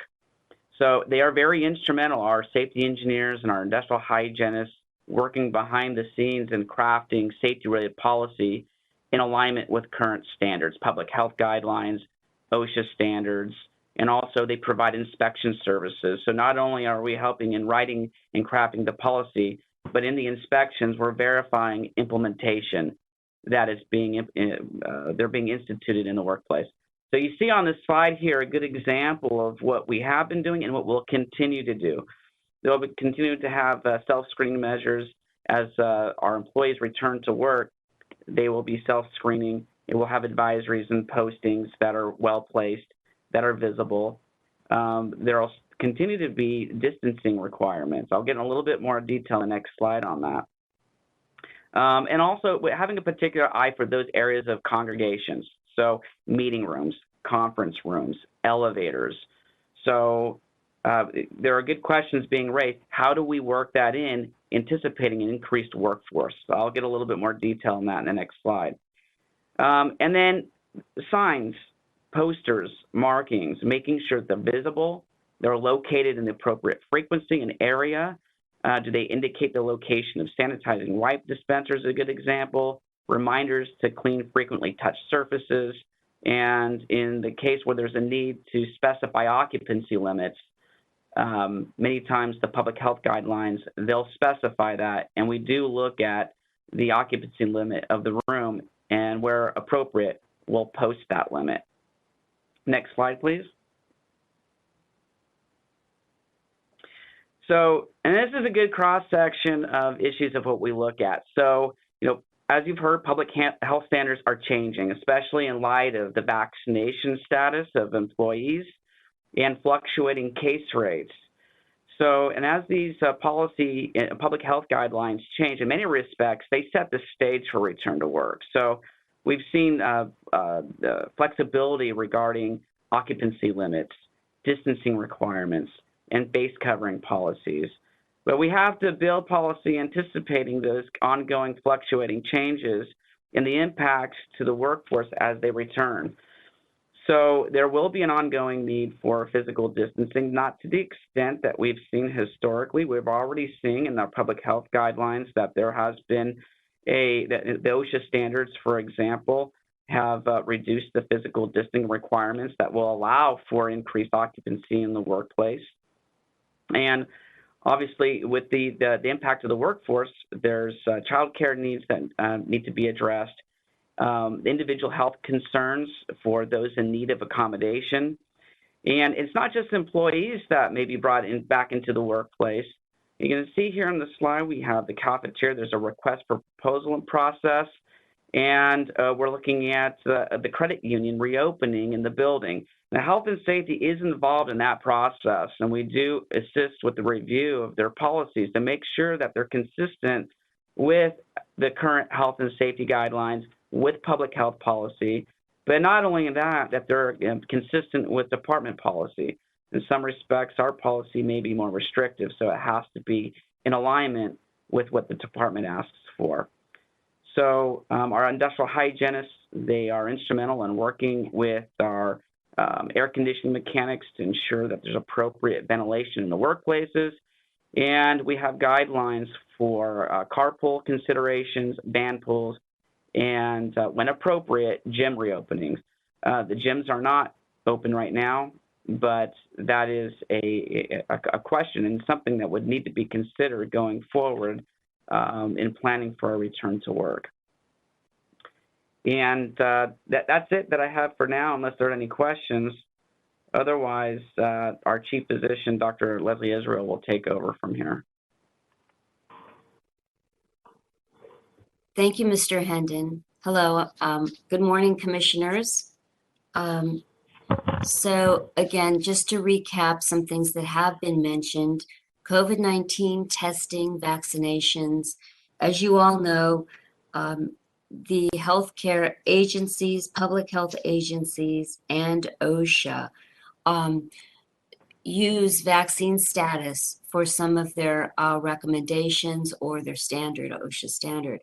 And Mr. Fosley alluded to this when he made his comments. So this is all in discussion, and we will have more for you once we have that in place. The LADWP, we have partnered with labor to coordinate on-site vaccination events at JFB for employees and their families. It's been very successful. Hats off to the emergency management office at LADWP and facilities. They've done a great job. And again, LADWP continues to offer COVID-19 testing to employees. And let me note that this is very important, and the OSHA reg, the OSHA standard does state, the emergency OSHA standard states that with certain outbreaks, we need to offer testing. And that is being carefully looked at by the corporate safety, by Mr. Fosley, Mr. Hendon, and our facilities lead. Are there any questions? What I'd like to say is there's a lot of, sort of information being kind of pushed out in the context of this presentation, but I don't believe that I'm any better informed as to, what steps or what, either what steps are being taken and or what sort of benchmarks are being considered in the context of considering how we will orchestrate a return to work. And the only reason that we're even talking about this is, Mr. Adams, because you put out a memo a few months ago saying everyone was going to be back on June 15th. And so it is the department's management that started driving this discussion.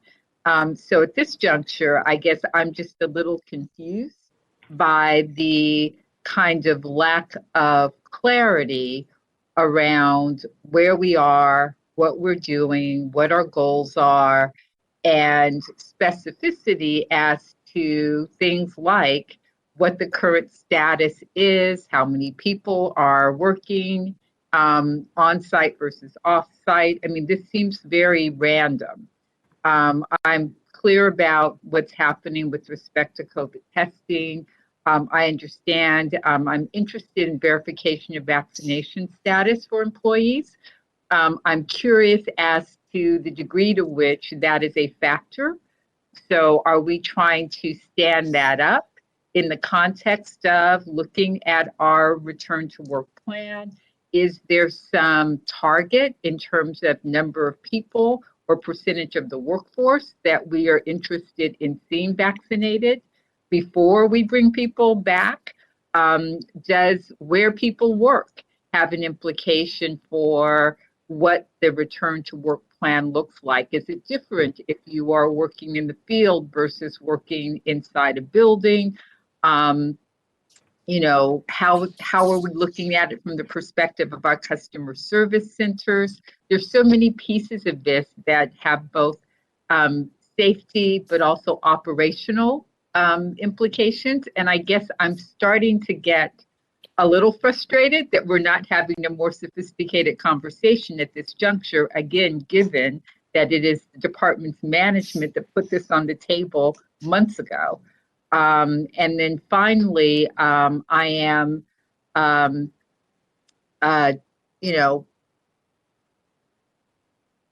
will be interested in a conversation in August that is a little more targeted to what we're doing, why we're doing it, what it's being guided by.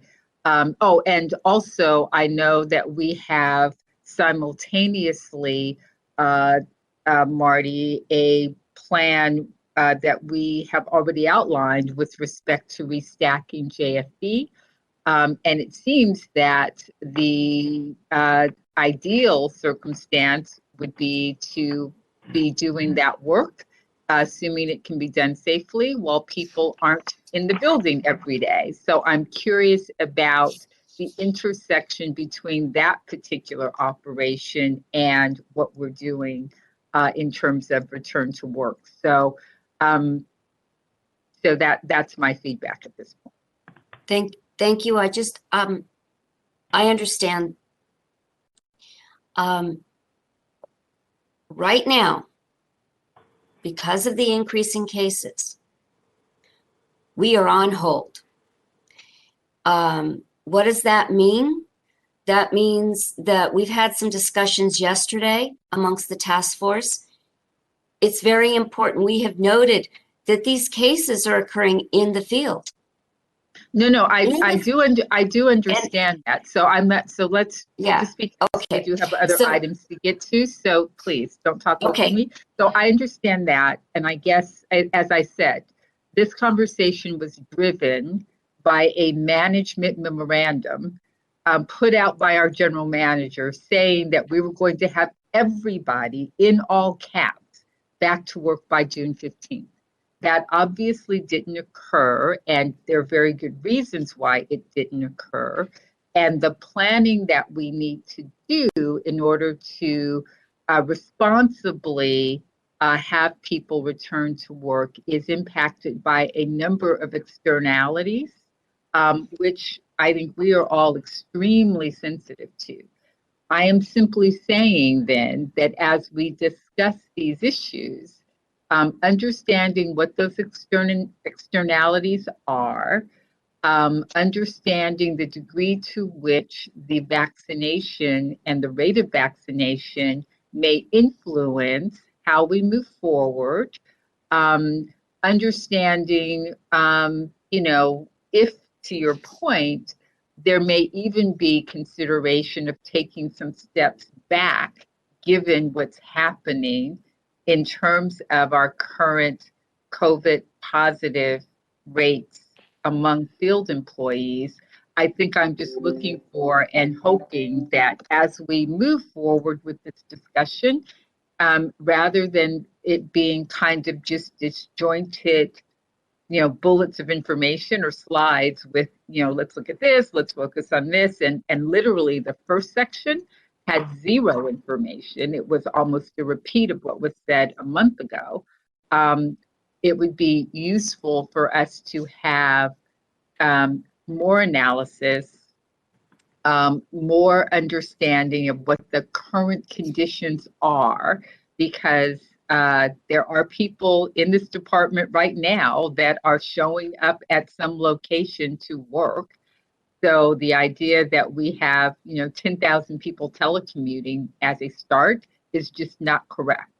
But understanding where we are, understanding where we're going and why, what the externalities are that, will influence, or what the triggers are that will influence how we proceed.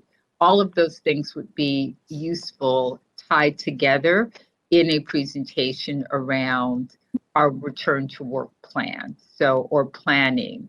And I'm just looking for something a little more nuanced than a 50% target per pay period, disconnected from how we operate, what we think we need to achieve, what we think is safe to achieve, and very importantly, the verification of vaccination status for employees, how that might factor into what we're doing. So is there more with respect to this presentation, or is it possible to just move on? We can move on. That'd be fine. Are there any questions or comments by board members? Yes. Ms. BARAD Hopkins. Okay, going back a couple of slides where the graph was, I wanted to ask about that right there.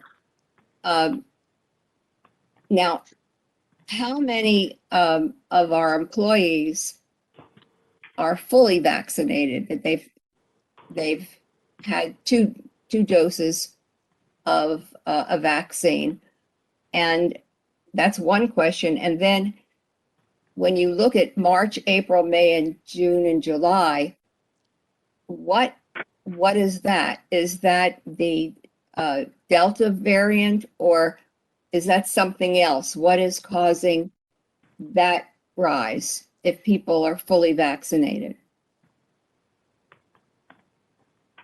I can answer that. I'm going to take that. Okay. Good, Nazir. Okay.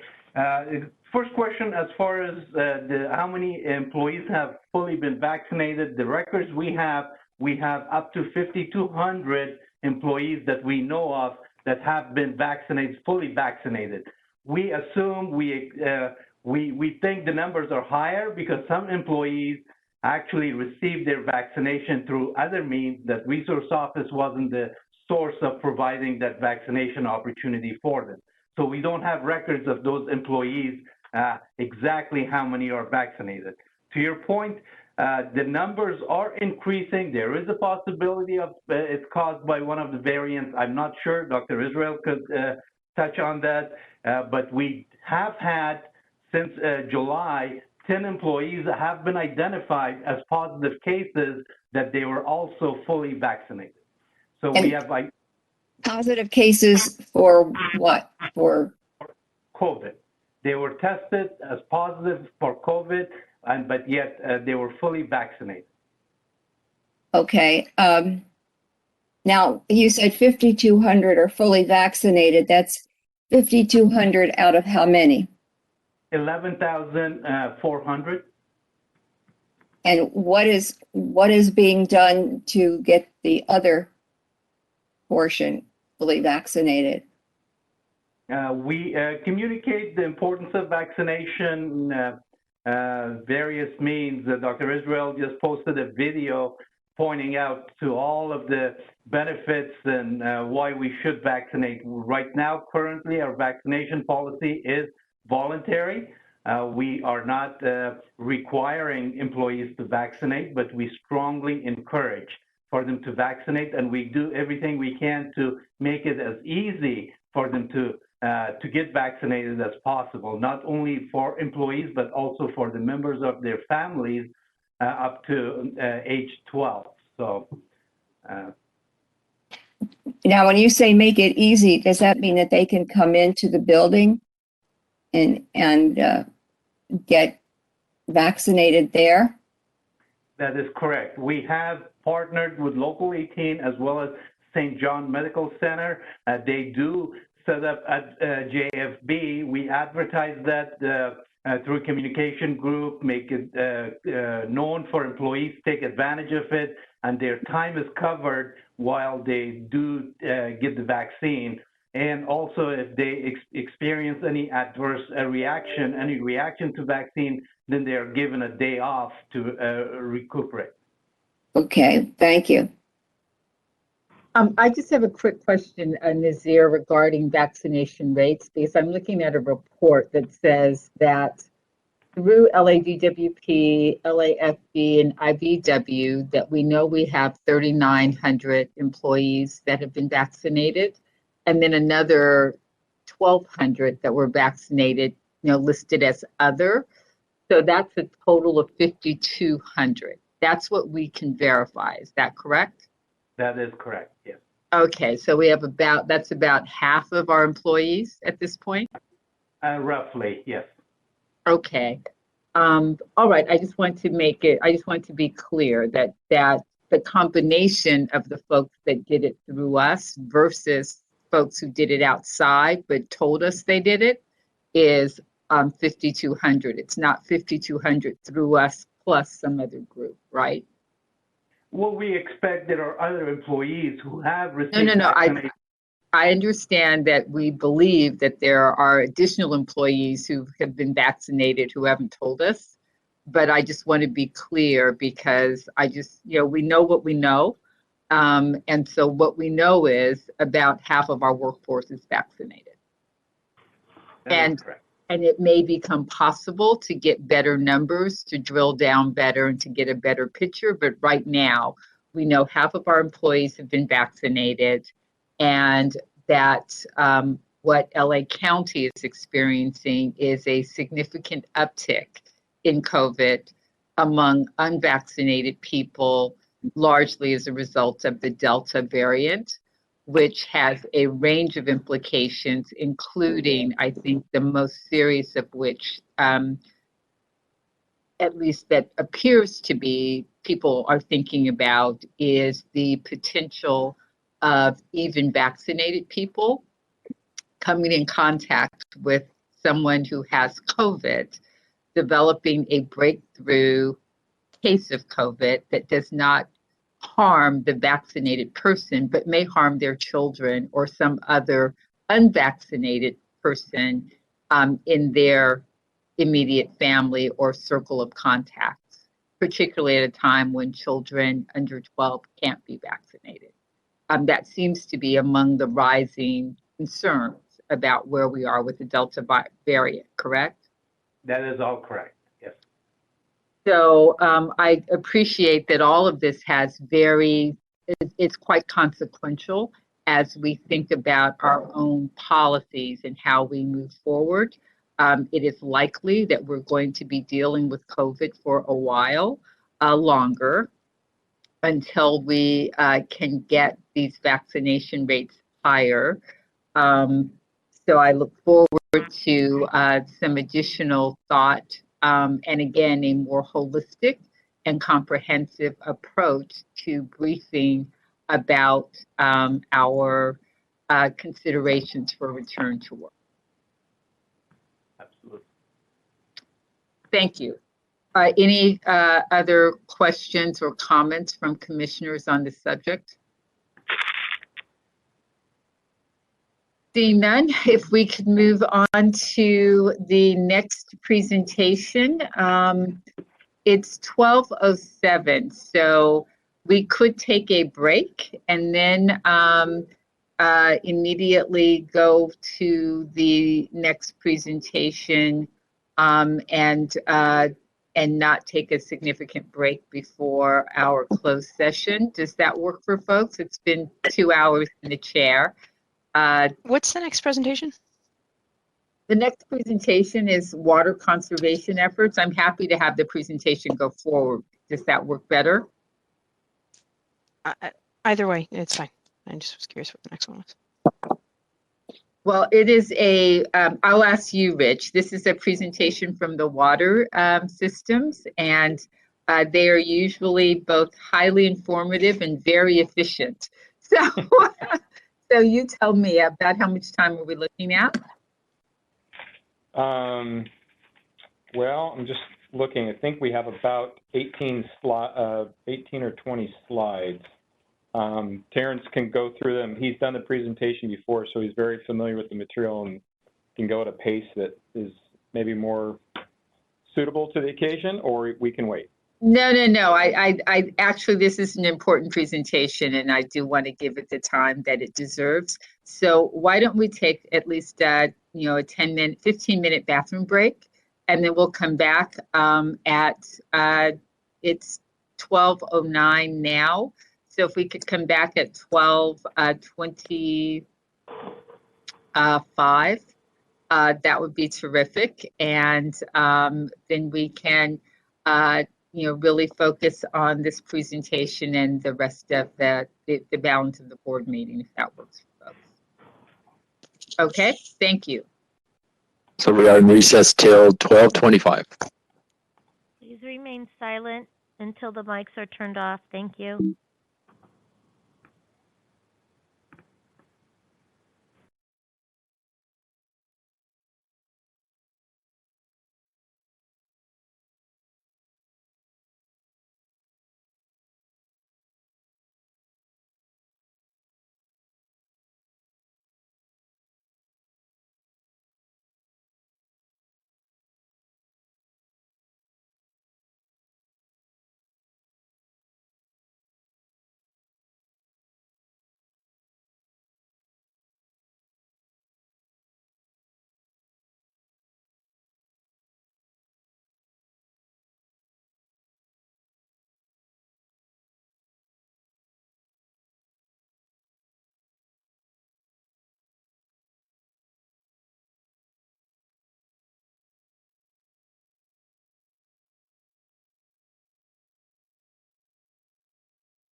We are recording. I will now call roll. President McCLAIN-HILL. Present. Vice President Reyes. Present. Commissioner BARAD Hopkins. Commissioner Lair. I'm Commissioner Lair. I'm here. Noted. Commissioner NEEMAN Brady. Present. 4 members present and a quorum. Okay, terrific. We will resume the meeting with a presentation from Water Systems regarding the city's water conservation program efforts. All right, thank you. The City of Los Angeles, not just the Department of Water and Power, has long been a leader in water conservation, not just in California, but really nationwide. But that's not to say we can rest on any laurels in the past. We are obviously in a very serious drought in the state of California, extreme dry conditions here in the Southland, and next year doesn't look any better. So we have long been on the march to improve our water use efficiency. Our whole strategy is not only just to increase our supplies with something like Operation Next or increasing our groundwater production, et cetera, but also demand side management has long been really probably the main strategy for dealing with events like we're experiencing now. So we want to give you an update of where we're at and how we're really keeping ahead of those efforts to respond to the drought and really position ourselves not really in the short term, but it's really part of a longer term strategy. So I'm going to bring in Terrence McCarthy, who is our water resources policy manager that gives leadership over our water conservation program. Terrence. Thank you, Rich. Can everybody hear me okay? Yes. All right. Yep, you're good. Well, good morning or good afternoon, commissioners. My name is Terrence McCarthy. I am the Water Resources Policy Manager in our Water Resources Division. I'll be providing you with a brief update on our water conservation program efforts. I'm going to try and move expeditiously through the slides, but if you do have any questions as I'm going through, please feel free to stop me and ask any questions you have. So with that, I'll jump right in. And to start us out, I just want to give a quick picture on our water supply conditions. As Rich mentioned, we've been in a very dry period here in California for the past couple of years. You'll see here from the graphics that the percent runoff from several of our external sources is considerably low this year.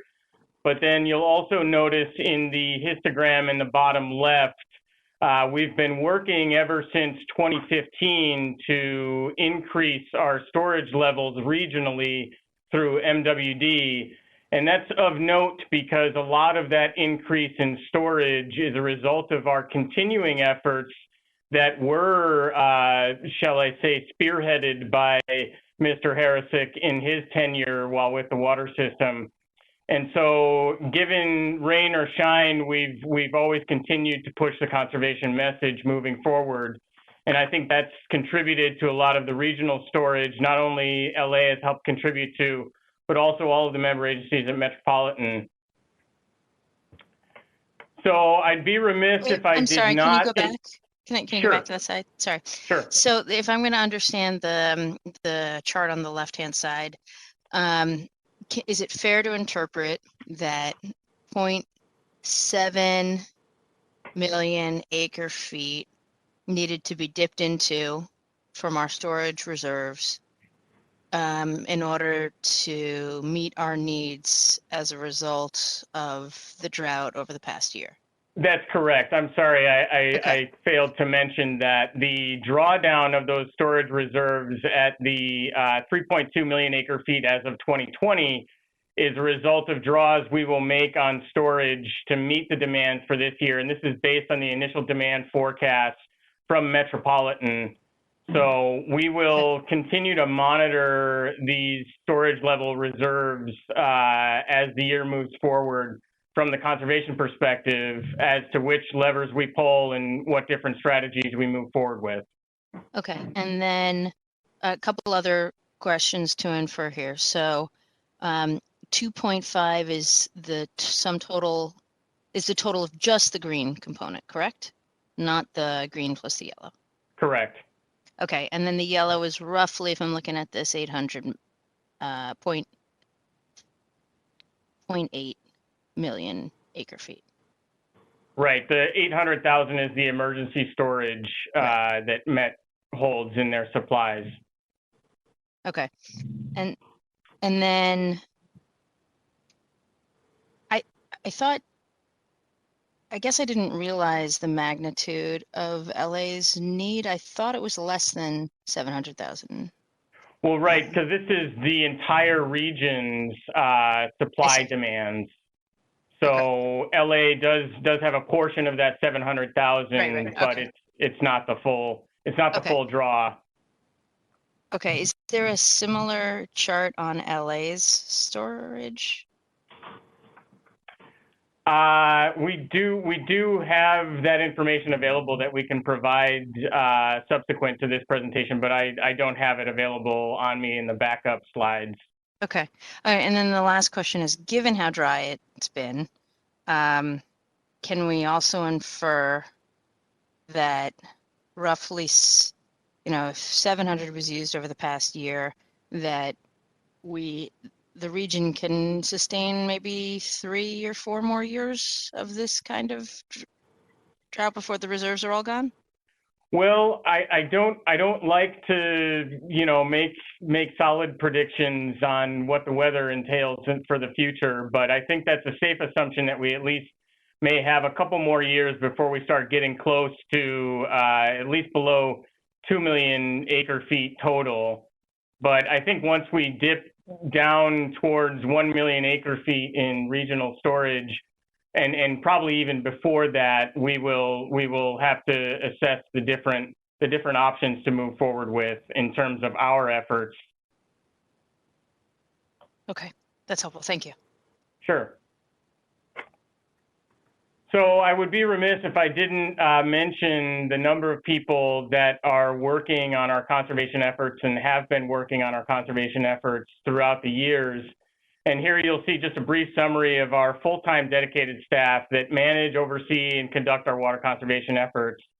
And as you'll see from the org charts, in the water system, we have our water conservation policy section that covers the planning, regulatory, and development efforts, including educational outreach work on all of our programs, while the customer service division has 2 dedicated groups that handle everything from administering our incentive programs to our customer engagement and lessons on water waste reports and other items that they work directly with the customers on.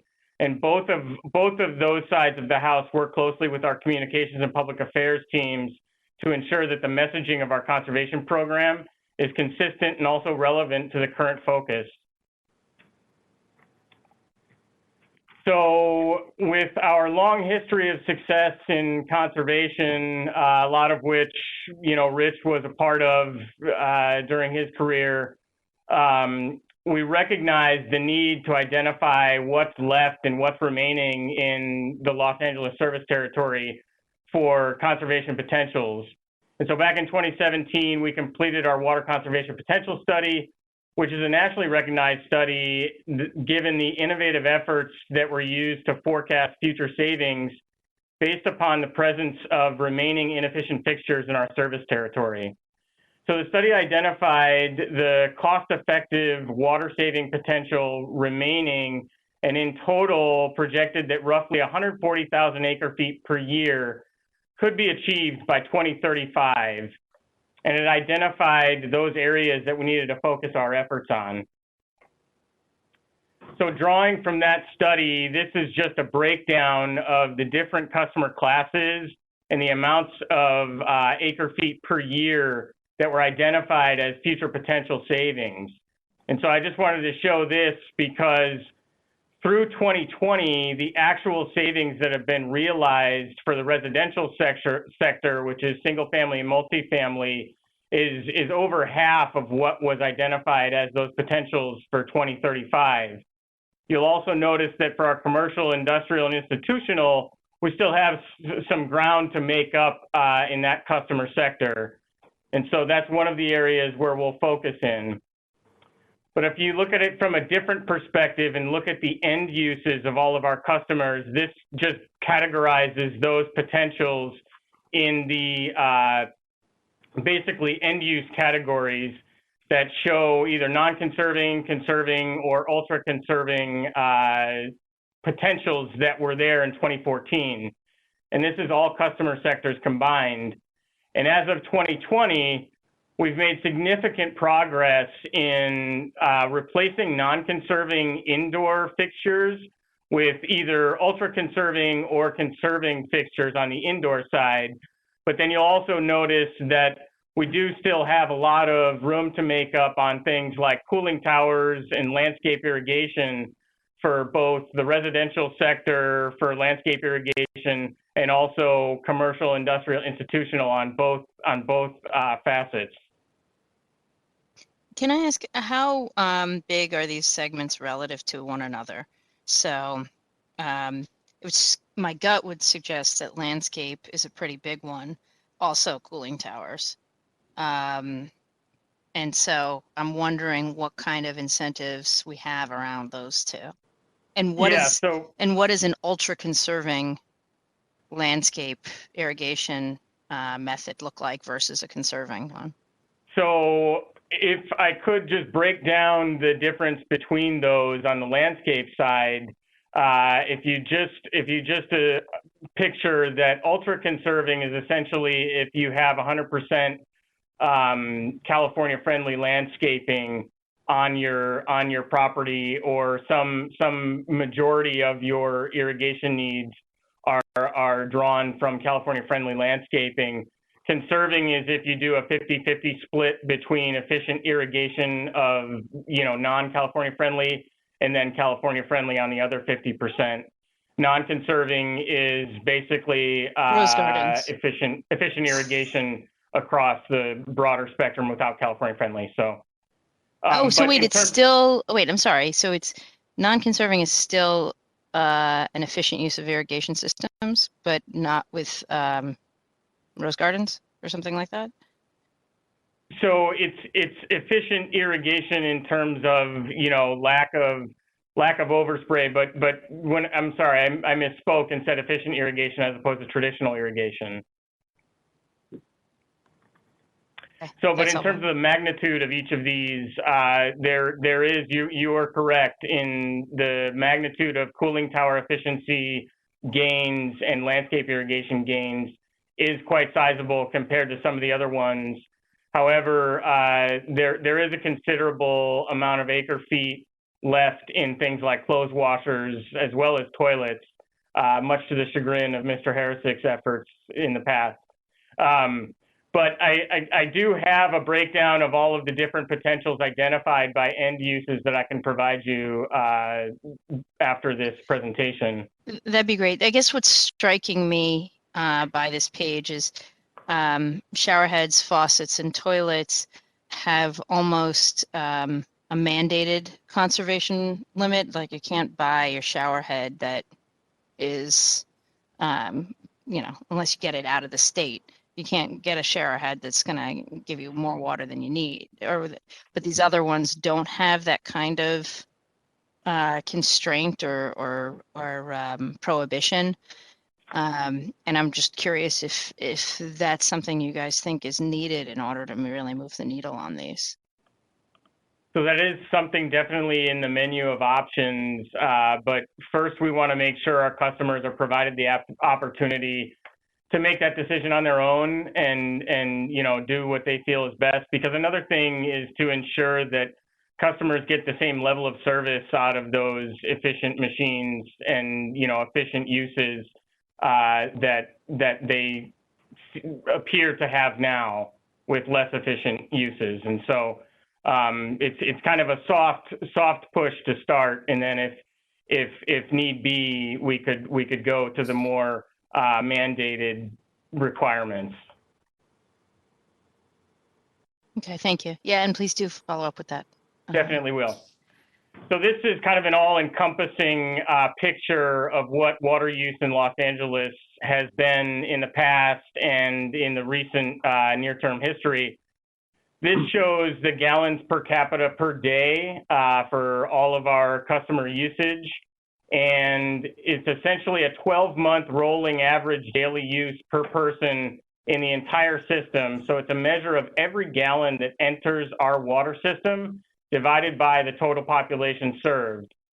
So we set the fiscal year end as our annual milestones, and you'll notice here that the initial 2021 value shows that we did have an uptick as a result of the drier conditions, but when compared to fiscal year 17-18, which we saw similar dry conditions, we are below that, and for what it's worth, the rounding brought us up to 111 here, and the rounding in 17-18 brought us down to 112. And also, just for clarification purposes, our residential GPCD hovers around the 70 gallon per capita day value, just to kind of clarify the difference between this GPCD and our residential usage. So this is kind of the all-in number. And this gives a good indication about water use across all the sectors. So I thought that would provide good context to. Sorry, I have another question for you. Oh, sure. I figured you might. So, you know, I'm assuming it's not a straight average of 70 plus something else equals 111. What is everything else coming out at? So in terms of the breakdown on a per capita basis for like CII use, yeah, we don't have that split out specifically, but you know, I will say another way of answering it is how much does residential make up of the water that's served? Right. So it's about 2/3. It's about 2/3 of our total water use. And that's of the total demand, though. This number of our 12-month rolling GPCD is also inclusive of non-revenue water, things like water loss, firefighting, other water that isn't tracked in our you know, billing system. Okay. But rough order magnitude, it's about 2/3 of our demands go towards the residential sector. Okay, thank you. Sure. Yeah, I just want to say that Commissioner NEEMAN-Brady is teasing out really important issues, and I'm going to be very curious about the disaggregation of the data so that we can start thinking about, as we move forward, how we might highlight and focus efforts in places where we can get the most significant impact. If we are continuing to look at these you know, sustained dry occurrences, we're going to, of necessity, have to begin to get to even those more difficult places where conservation is going to be necessary and required. And already I'm starting to feel a lot of pressure around some of the irrigation issues and lawns. Because there's probably a great deal of ground to be made up there, no pun intended.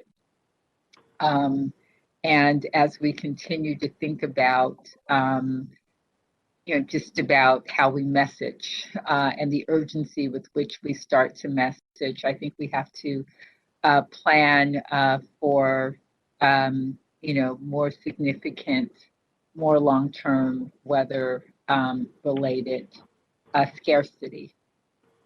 And get even more engagement than we've got now. So this is very helpful, and I will stop talking and I'll just let Commissioner NEEMAN-Brady lead the questioning on this, but wanted to reinforce how helpful it is and how much disaggregating some of this is going to be essential to our thinking about next steps.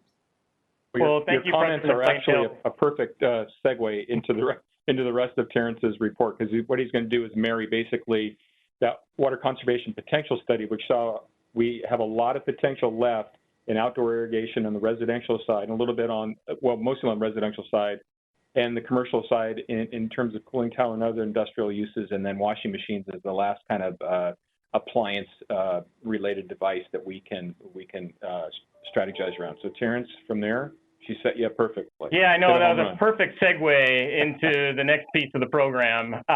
So to talk about some of our current efforts, you may recall, I think it was last month, the board approved some changes to our technical assistance program. And the technical assistance program is essentially an incentive program that provides monies for our commercial, industrial, institutional, and multifamily customers for kind of customized projects, but a big focus that we are targeting is cooling tower efficiencies. And as it relates to the changes that we made, we not only increased the per 1,000 gallons saved amount of the incentive, but also increase the cap. So some of those larger users in our commercial and industrial sector see it as a more advantageous incentive to participate in to improve their water use efficiencies. We're also allowing for leased equipment incentives, which will hit that closed washer potentials for not only the commercial side, but also in our multifamily sector. We have a lot of multifamily properties that may work through laundry companies to lease out machines to put in their common area laundries, and this will provide them the opportunity to participate in an incentive for that. So that will open the door, and tied to those technical assistance program changes, we're going to be launching in the next few months a assessment program for our commercial side to basically go out and evaluate their operations of their cooling towers, look at their fixtures, and provide them with advice on how they can improve, and also help promote this incentive program directly to our customers. So in addition to that, we've been running a pilot for about 5 or 6 years now of our single-family residential home water use reports. And so what this is it essentially takes a customer's water usage and compares it to similar households, both in number of people, lot size, temperature zone, and compares them with each other and gives them a ranking in terms of similar households.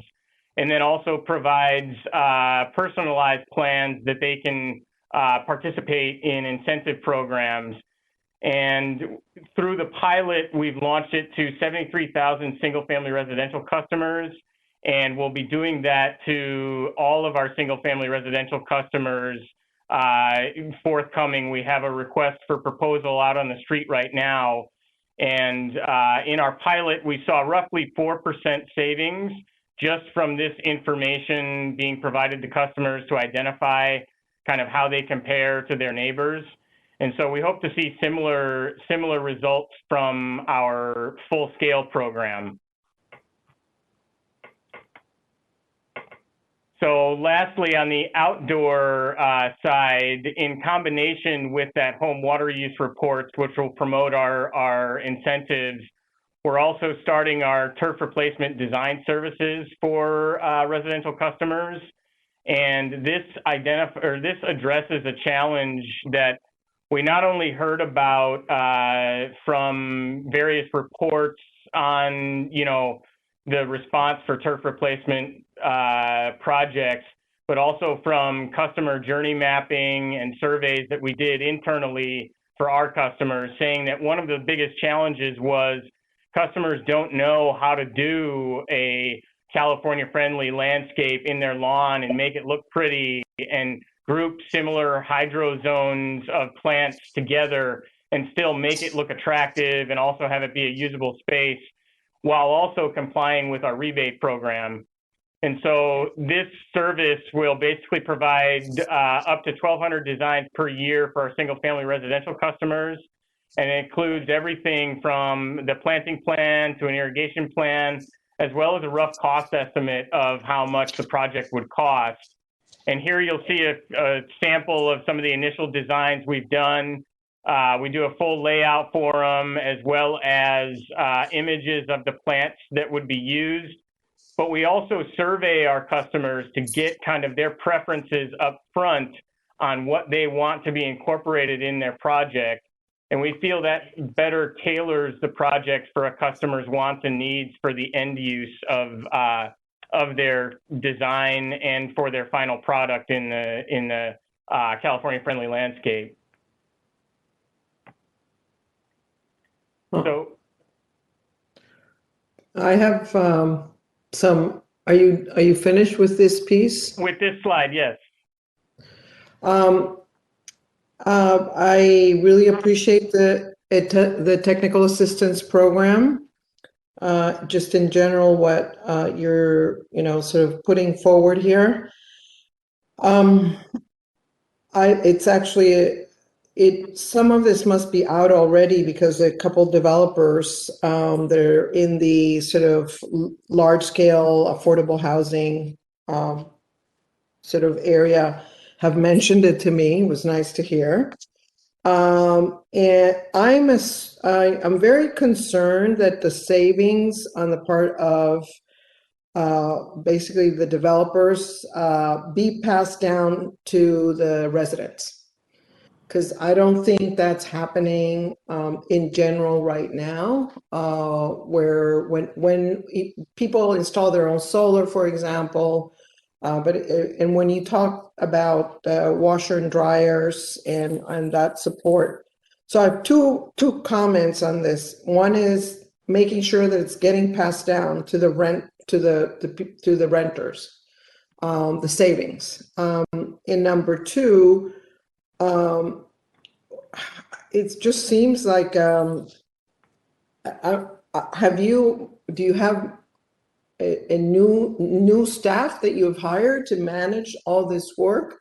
And now I'm looking at planting plans and I'm thinking, wow, that's just sort of, I come from this world and I'm thinking, that's amazing, that's nice. It's better than when we were offering basically rebates for fake grass that people burnt their feet on, or gravel everywhere. At least there's this option, which makes sense. So do we have enough people? How are we delivering these services? Those are my questions. So those are great questions, Commissioner Lair. And actually, if I go back to the technical assistance program, that is managed all in-house by our dedicated customer service team that goes out and works with the individual commercial and industrial customers to not only go through the incentive requirements, but also to identify areas where customers can take advantage of that. In terms of the landscaping plans, we do have an as-needed contract for water supply development that we are using to generate these landscape plans. And the one nice thing that we are having is we're going to anonymize every design that is done and make it available to other customers to use if they identify a design that they think could work well at their home.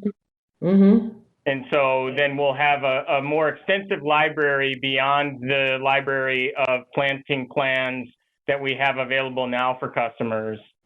Okay, that sounds good. I would think that just in the spirit of also thinking about some of the universities or technical schools that we work with, like LA Trade Tech, that maybe a collaboration there could be useful.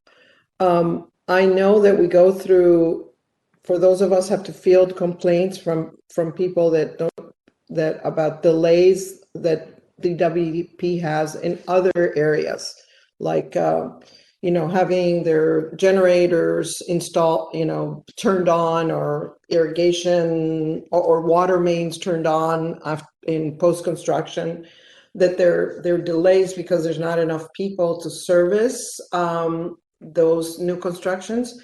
So I'm assuming that that we are well staffed to be able to give this what I think is a really important pathway, well staffed up, and then that will be, develop a following, and that people will really take advantage, because we're all the beneficiaries if all these programs work out. Yes, thank you. So moving on with just the last slide on our current efforts, to talk about some other things we're doing on the customer engagement side. As you are probably aware, we never lifted our 3-day-a-week irrigation limitations for customers, and we found that the response on that has been quite good, but we're still monitoring to see that customers are complying with that requirement. As we have now, our response unit our water conservation response unit is actively patrolling, not only just to identify, people that are breaking the rules, but also to identify any water waste, but also consult with our customers that may be going into Tier 4 usage, which is the highest tier for water usage, and consulting with them on efficient practices they can do to bring them out of that Tier 4 category. And we also provide leak detection services, which has expanded to virtual leak detection offerings throughout the pandemic, and we are planning to continue that moving forward, because it does seem to be a very convenient thing that customers can participate in, either virtually or having actual DWP staff come and go through and try and identify leaks at their homes. We also modified our free device distribution methodology during the pandemic, that we're planning to continue mailing these devices out to customers if they request it via email or phone call. And so that's seen great participation throughout the pandemic cycle, but we look to continue that moving forward. And so with that, I will kick it over to Joe Romalo to talk about our conservation campaign moving forward. Thanks, Terrence. If you could, thank you for advancing the slide. I'm hoping to get through this presentation without WebEx kicking me off, but if it does, I will pick up the phone, which I have on hold here. It's been acting up on me all day, so I apologize in advance. So we have two campaigns that we've been working on. One that we began working with water conservation, the water system on. They're really our internal client, and we collaborated with them to put together a campaign that was really driving a familiar message. And the trick with the messaging for us is to try to make it fresh and eye-catching, just something to grab people's attention, to get them to the basic information, and then drive them to our website for more information. So the look you see here is the initial campaign that launched earlier this month. I'll walk through in just a moment and show you some of the outlets that we have for this campaign. And it's really meant both for social as well as for print and other locations to just get people, just focusing on, it's the LA way of life. Participate in these programs, receive also free devices from the department. So this is this year's initial look. This is just the first ad that we developed. There's a number of different looks and ads that are meant to sort of look like the LA lifestyle. They're diverse as well, and to get people's attention. So if you could go to the next slide. And as I mentioned, really, year to year, we try to share conservation messaging throughout the year, but we especially try to ramp it up. Sometimes we've ramped it up when we've known there's a severe water problem. We're in the second or third year of a problem. We'll ramp it up earlier. June in LA has tended to be more June gloom month. So we lined up this year's initially planned to launch in July, which we did. And it's really to share with people how they can decrease their water use, which has the benefit of lowering or managing their bills. And the DWP has programs that can help. We have free materials as well for them. And that you can be a part of helping LA reach our goal. Next slide. Just some examples of where we have currently placed and will be placing. We have about 3 different waves of this particular look and feel for this campaign. We've already in July, the placements that we have in print ads, digital, have 1.5 million impressions from these placements. And you'll see we try to do this in multi-languages. We especially have found that print ads are the best way to reach those communities, as well as radio. Radio has a significantly higher cost associated with it. And in very dire situations before, where we've really had a significant problem affecting the city, where we were out aggressively enforcing water conservation, we have spent over $1 million to $1.5 million in a summer on radio ads and other awareness activities. So this right now, we don't have those radio ads airing yet. We can, and we're going to continue to work closely with Terrence and with the water system to time that if needed. The good news about radio is you can get it up and running very, very quickly. Next slide. These are some of the other avenues available to us. We have the Coliseum sign on the 110 freeway. We are currently running on digital on various outlets here with these ads, and we'll continue to do so. Both for this particular campaign, which is a little bit softer approach, we understand that, in addition to bringing back the drop, which I'm going to show you in a moment. We also share this information on social media. I have some stats for you. We had, just this last weekend, the social post, we had 50,000 impressions with 675 clicks on the banner, on the social media ad. And we found that more of the people clicking on that are women who are interested in saving water, figuring out ways to better save in their household. Go ahead and go to the next slide, Terrence. So just in terms of the timing here, with the ad design and sort of messaging that I shared with you, we had initially planned for 3 individual campaigns, one highlighting turf replacement programs and rebates, the other for rebates and free devices, and then also just general efficiency and conservation tips.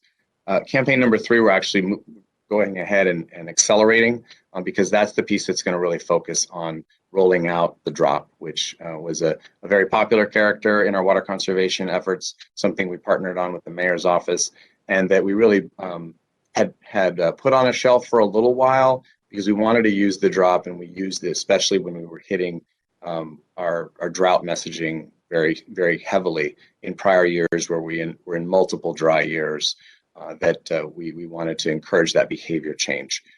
One of the things I just want to mention about how we partner with water conservation is they have the programs. Our goal is to try to get awareness to customers about how to access them, but also generally to share conservation messaging and tips. There's only so much of this that can be done through behavior change, but part of the increased summer messaging that we're doing through this campaign, as well as bringing back the drop, is to get some of that summertime behavior change. There's a lot of free media out there right now talking about the drought. That helps as well in driving down demand because people are thinking about the lack of water, the dry conditions this past year, and it all does work together to help drop use. What will happen, and they'll tell you, is that it'll bounce back after summer into next summer, because that behavior change only lasts so long without those constant reminders. So really where we want to try to focus our efforts is in driving people to the customer programs, because that usually results in more permanent savings. Changing out that shower head, which in some cases, I realize they've tapped most of that out, but the more of the irrigation sprinklers, the outdoor water use, telling people that really about half of their household water use is used outside the home and that they can save water there, pushing them toward turf replacement rebates, et cetera. Go ahead and go to the Joe, next. I have one Yes. question. Do we have a targeted campaign in terms of messaging high usage households, so that then, we have limited resources. So if we're going to make an impact, is really targeting the messaging to them. Yeah, let me let Terrence speak to that in terms of the tier 4 customers, because I know that they have sent letters to those customers in the past and followed up with them with some visits as well. Terrence? Yeah, that's right. Thanks, Joe. We do, on a regular basis, send out a Tier 4 report to our higher using customers that offer, help not only identifying where they can improve their efficiencies, but also promoting our different rebates that are available for them to take advantage of to help reduce their water usage. And, there's a component of those customers that, are in Tier 4, repetitively. And there's another component of customers that jump into the Tier 4 category maybe as a result of a leak, and so that's where our leak detection services come to fruition.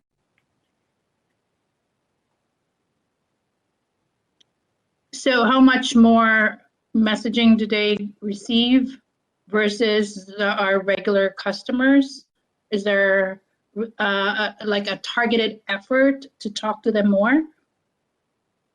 Yeah, they receive letters and other you know, potentially notifications about their Tier 4 usage, and with the opportunity to contact our water conservation response unit to talk about opportunities moving forward.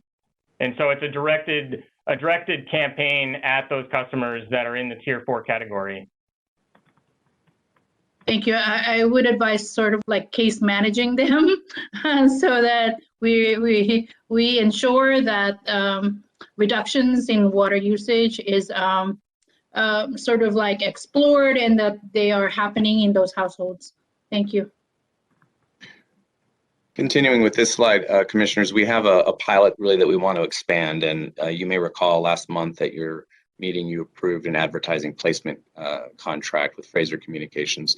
We want to work with them to get into places that, like you just mentioned, sometimes are there ways to target the highest users more effectively. In this case, this is just a pilot. We're only in 2 Home Depots right now, but working with water conservation staff, getting the signage there. If you buy an appliance, there's applications for SoCal Gas. Just like we want to be at the place where people are shopping, Lowe's, Home Depot, other locations, hardware stores. And so really through an ad agency, they can help you do that. It's extraordinarily difficult to get through that process, and they're experts at it. So we're going to work with them to expand these kinds of efforts that are more out in the consumer space, getting our messaging out there, in addition to the other channels that we use. Yeah, I would just I would encourage you to look at a smaller sort of smaller hardware stores, and not to just sort of make this a cash cow for Home Depot. We will we'll do that. Okay. And I'd like to get back to you, Commissioner, because I'm not certain. Terrence, I don't believe, are we paying for these placements at Home Depot? Or? No, we're not. Yeah, these ones are free, which is good. Yeah, but we're driving the people to go buy there, right? No, this is just if they're shopping there already, they're going to see our signage at the point of sale. Okay. And hopefully make the right decision on or, you know, learn that we have a $400 rebate they can take advantage of. So right. But we hear you on the small mom and pops and things, and we will Yeah. certainly talk about how we could possibly get information there as well. And the idea being that it'll influence customers on which product to buy when they're at that point of purchase and trying to decide. They usually look at the low cost items, but if they see that if they take advantage of the rebate, they can get a higher efficiency product for the same or less than the price of the lowest cost one, that will help promote that. Okay. Next slide, Terrence. And just wanted to take a step back and mention that MWD has its own regional campaign going on as well.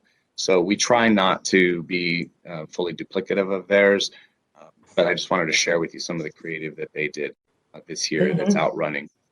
And you'll hear this on radio right now. They've been running radio ads for quite a while. I did just confirm we do have radio planned, but we're just trying to line up the timing correctly on it, because again, radio, you can spend $700,000 in a month very easily in this market, because you're overbuying the city of LA in this regional marketing area. Go ahead. So, and do you just quickly, do you all like, does MWD and the DWP, those of you doing these efforts, do you cross-fertilize, no pun intended, making sure that, because, you know, sometimes people don't know who they're buying from. The message should be very similar, right? What conservation means and what the opportunities are, and that there are rebates that are different in both, but they're always good to take advantage. Just to make sure that people aren't confused and that they're able to participate. Yeah, I think one of the things we've seen over the years is that we generally are saying the same things, Yes. They just look differently, and that is a way to get to more people. And in fact, in consultation with the mayor's office, they were asking us about use of the drop. The drop is a character that was developed through the mayor's fund by Omelet Advertising some years ago. I believe it was around 2014.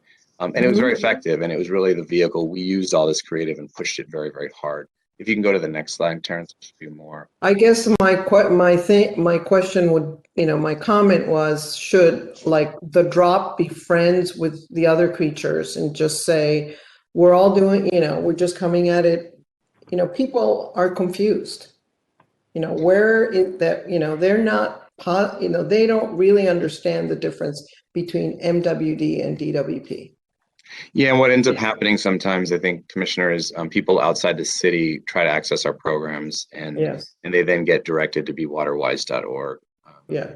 Okay. But for us, really, we want to make sure some agencies only rely on MWD's broader advertising unless there's a dire water condition or a shortage or declared drought in the particular area.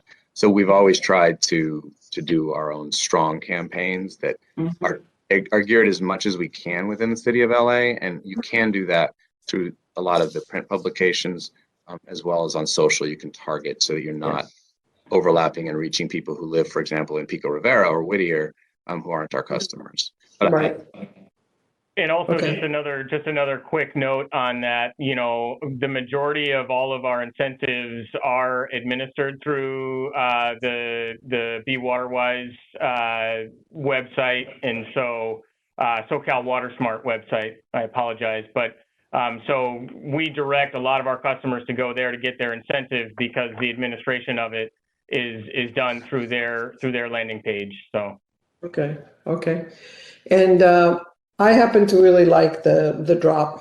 I just think it's memorable and fun, reinventing. And that's part of the trick is, one of the things we found with the Mayor's Fund, as well as in previous advertising work we did with Fraser many years ago, is if you beat people up about it and chastise them, they're going to turn off. If you engage them in a fun way, they might listen and they might act. So you have a better chance if you make it fun. So having developed, this is really be the first summer where we've run 2 concurrent campaigns. And that's because initially we had collaborated when, water supply didn't look quite as challenging. There weren't as significant of problems elsewhere in the state that we've seen. So we had a bit of a softer design campaign. And then in discussions with the mayor's office, as well as with water conservation, we really thought it was important to bring the drop back. So we have creative that's under development. It's going to start running next week on social and also in person. The mayor's office has been kind enough to find students that will volunteer to be the drop at community events. We've talked about getting out to Dodger Stadium with the drop, and they have a connection there to help make that happen. Really to reintroduce the drop. Or Joe, if any of the commissioners themselves want to be the drop, we'll certainly allow that to happen. So I would not let you do that. It depends if it's 100 degrees. It depends if it's 100 degrees. Yeah, it's a warm costume from what I've heard. Rich, we can put you under contract for that. Yeah, I'll have nothing else to do. That's right. So running July through September will be more creative, like you're seeing here. This design, actually different from the previous slide, was what our in-house graphics team sort of morphed the drop into. And that was really that it had also a friend named Plug, because when we're out in the summertime advertising about water conservation, we also need to be pushing energy efficiency programs. Yeah. So you'll start to see more of and they're called, the conservation crew together. So you'll start to see more of this. Go ahead and next slide. Except the plug looks a little bit like a lollipop. I mean, like ice cream bar. A little bit. We try to make that the little socket thing there stand out. But you'll see it's fun, it's engaging, it's creative. We want it basically by telling people, I'm back. It's telling people, look, we're back to a situation where we need to start taking this seriously again and conserve. So that's sort of the moniker that we're using, is the drop being back. And the tagline we used before was it doesn't take much, but it does take all of us, because when we all do a little, it adds up to a lot of savings. And again, to push to tips and programs, ways to save money. We also had some TV commercials that aired the last time we ran this. That again is also a very expensive proposition. We're looking at refreshing these commercials as well, and pulling the trigger on placing them if we feel that we need to do so. But there's a little bit longer production time on these, but you will start seeing the drop creative and the drop at events soon. We actually have a call scheduled with the mayor's office right after this meeting to talk further about those opportunities. That's all I have for you today on this piece, and I'd be happy to answer any questions you may have. Thank you. I appreciate it. There's been quite a lot of back and forth during the presentation. Are there additional questions or comments? I have a question. Commissioner BARAD Hopkins. Hi, Joe. Glad to Hello, see Commissioner. you. Good to see you. I think that now that we are really in a drought, that this may be the perfect time to resurrect the bucket brigade. That we put it aside for a while when we really weren't in a drought. But now that we have this dire need, I think it's time to bring back this program. And it really is an educational program in the schools. And I think we could make it that. I've talked to a lot of the city council people who are very anxious to kick it off with us. And the teachers are ready. The neighborhood councils are all waiting for their buckets. And I think that they've ordered the buckets from Christy Holland. And I think I would like to see some kind of a rollout as to how we're going to do the bucket brigade. And, Nori Martinez is willing and ready to kick it off in her community. And Commissioner, the interruption really stemmed from the pandemic, because with kids not being in school and community events being non-existent. But definitely as kids are back in school, as we continue to participate in events around the city and start gearing that back up. We started a little bit, frankly, prior to this variant reemerging here recently, but we do have buckets. We have them available for kids. We've got educational material that's appropriate for youth. And we would like to partner with schools to get the buckets in the bucket brigade out. We've got great informational materials. We also have some nonprofits that we partner with. One is the Wildwoods Foundation that has fantastic programming for kids that they've actually taken and done all virtually and via video. But when they're back in schools with us, there's also the student plays that we do about Mulholland. They have the buckets and they'll take them with them, because I think getting them out to children directly from us is for them to take home is going to be an effective way to get more buckets distributed. So we do have more on order, and as soon as we're able to get back in schools, we want to take them with us. Good. Yeah. Now the neighborhood councils have been asking for them, and where to order them. Sure. If there's every neighborhood council that contacted us, we did follow up with them. And if you have any others and would let me know, I'd be happy to follow up with them as well. Great. Because we do have buckets to send them. Great. That's great. Thank you. Sure. All right. Then if there's nothing more, we'll move to items 10,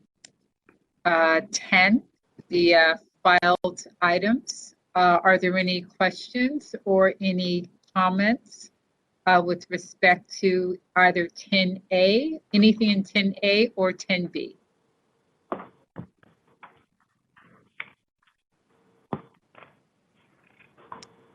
Seeing none, then we will go to item 24 on the agenda. Yeah, item 24 is an agreement for the department to obtain the services as an owner's agent in its efforts to partnering with SUSANA on developing their wastewater plants to provide recycled water.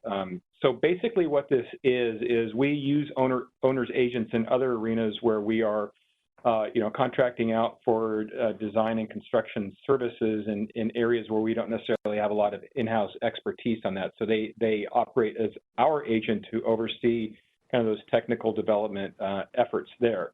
In the case with LA San, we're basically partnering with them, and you could look at it in the sense that we are somewhat contracting with them in the design and construction of the remodeling of their plants to go to full recycling. So, so as we've done with constructors and engineers on the outside, we're using it to basically look over the shoulder of LA San as they're designing and developing these projects. So primarily, we went down this road to get to this point where we have this contract for you to propose to approve because of Operation Next. So on our side of the fence at Hyperion, we call it Operation Next. On LA San side, they call it Hyperion 2035 because they want to develop in the next 15 years or so Hyperion. And so obviously we're not in the wastewater business, so we're asking this firm to come in and help us because we basically have an equal say with LA San on the planning, design, and construction, so the scope, schedule, and cost of Hyperion. And so we want to bring, basically augment our staff, our technical staff in this regard. Thank you. Are there, Dr. Pickle, you had a comment on this particular item? Yes, I did. Our question is this part of the shared costs with LA San, or is this an additional cost to the potential $40 million? So, Fred, this is kind of overarches all the efforts. So I think when you see in there the advanced treatment facility, you in your previous comments were talking about the AWPF, the Advanced Wastewater Treatment Facility at Hyperion that serves water for LA World Airport. So this isn't so much of that, although we can use it for that, but it's really looking more towards Hyperion 2035 and to a certain extent some of the design and construction efforts that are happening at Tillman. So this isn't a married to last month's action. Okay, so this is and so therefore this is our cost. This is ours because it's totally for our benefit. Okay, understood. Yep. Are there any other questions or comments about item 24? If not, I move approval. Is there a second? Seconded. Would you please call the roll? President McCLAIN-HILL, Aye. Vice President Reyes, Aye. Commissioner BARAD Hopkins, Aye. Commissioner Lair, Commissioner Lair, Commissioner Lair, you're on, I think you're on mute. Okay, that did it. It was having a hard time.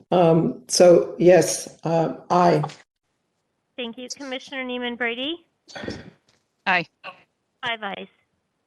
Terrific. Commissioner Lair, we're going to take up item 25. I understand you're recused from that item. So if you would leave the meeting and join us in closed session, which we will be moving to, that would be terrific. Thank you. So you're going to just click off this computer link and we'll see you in closed session.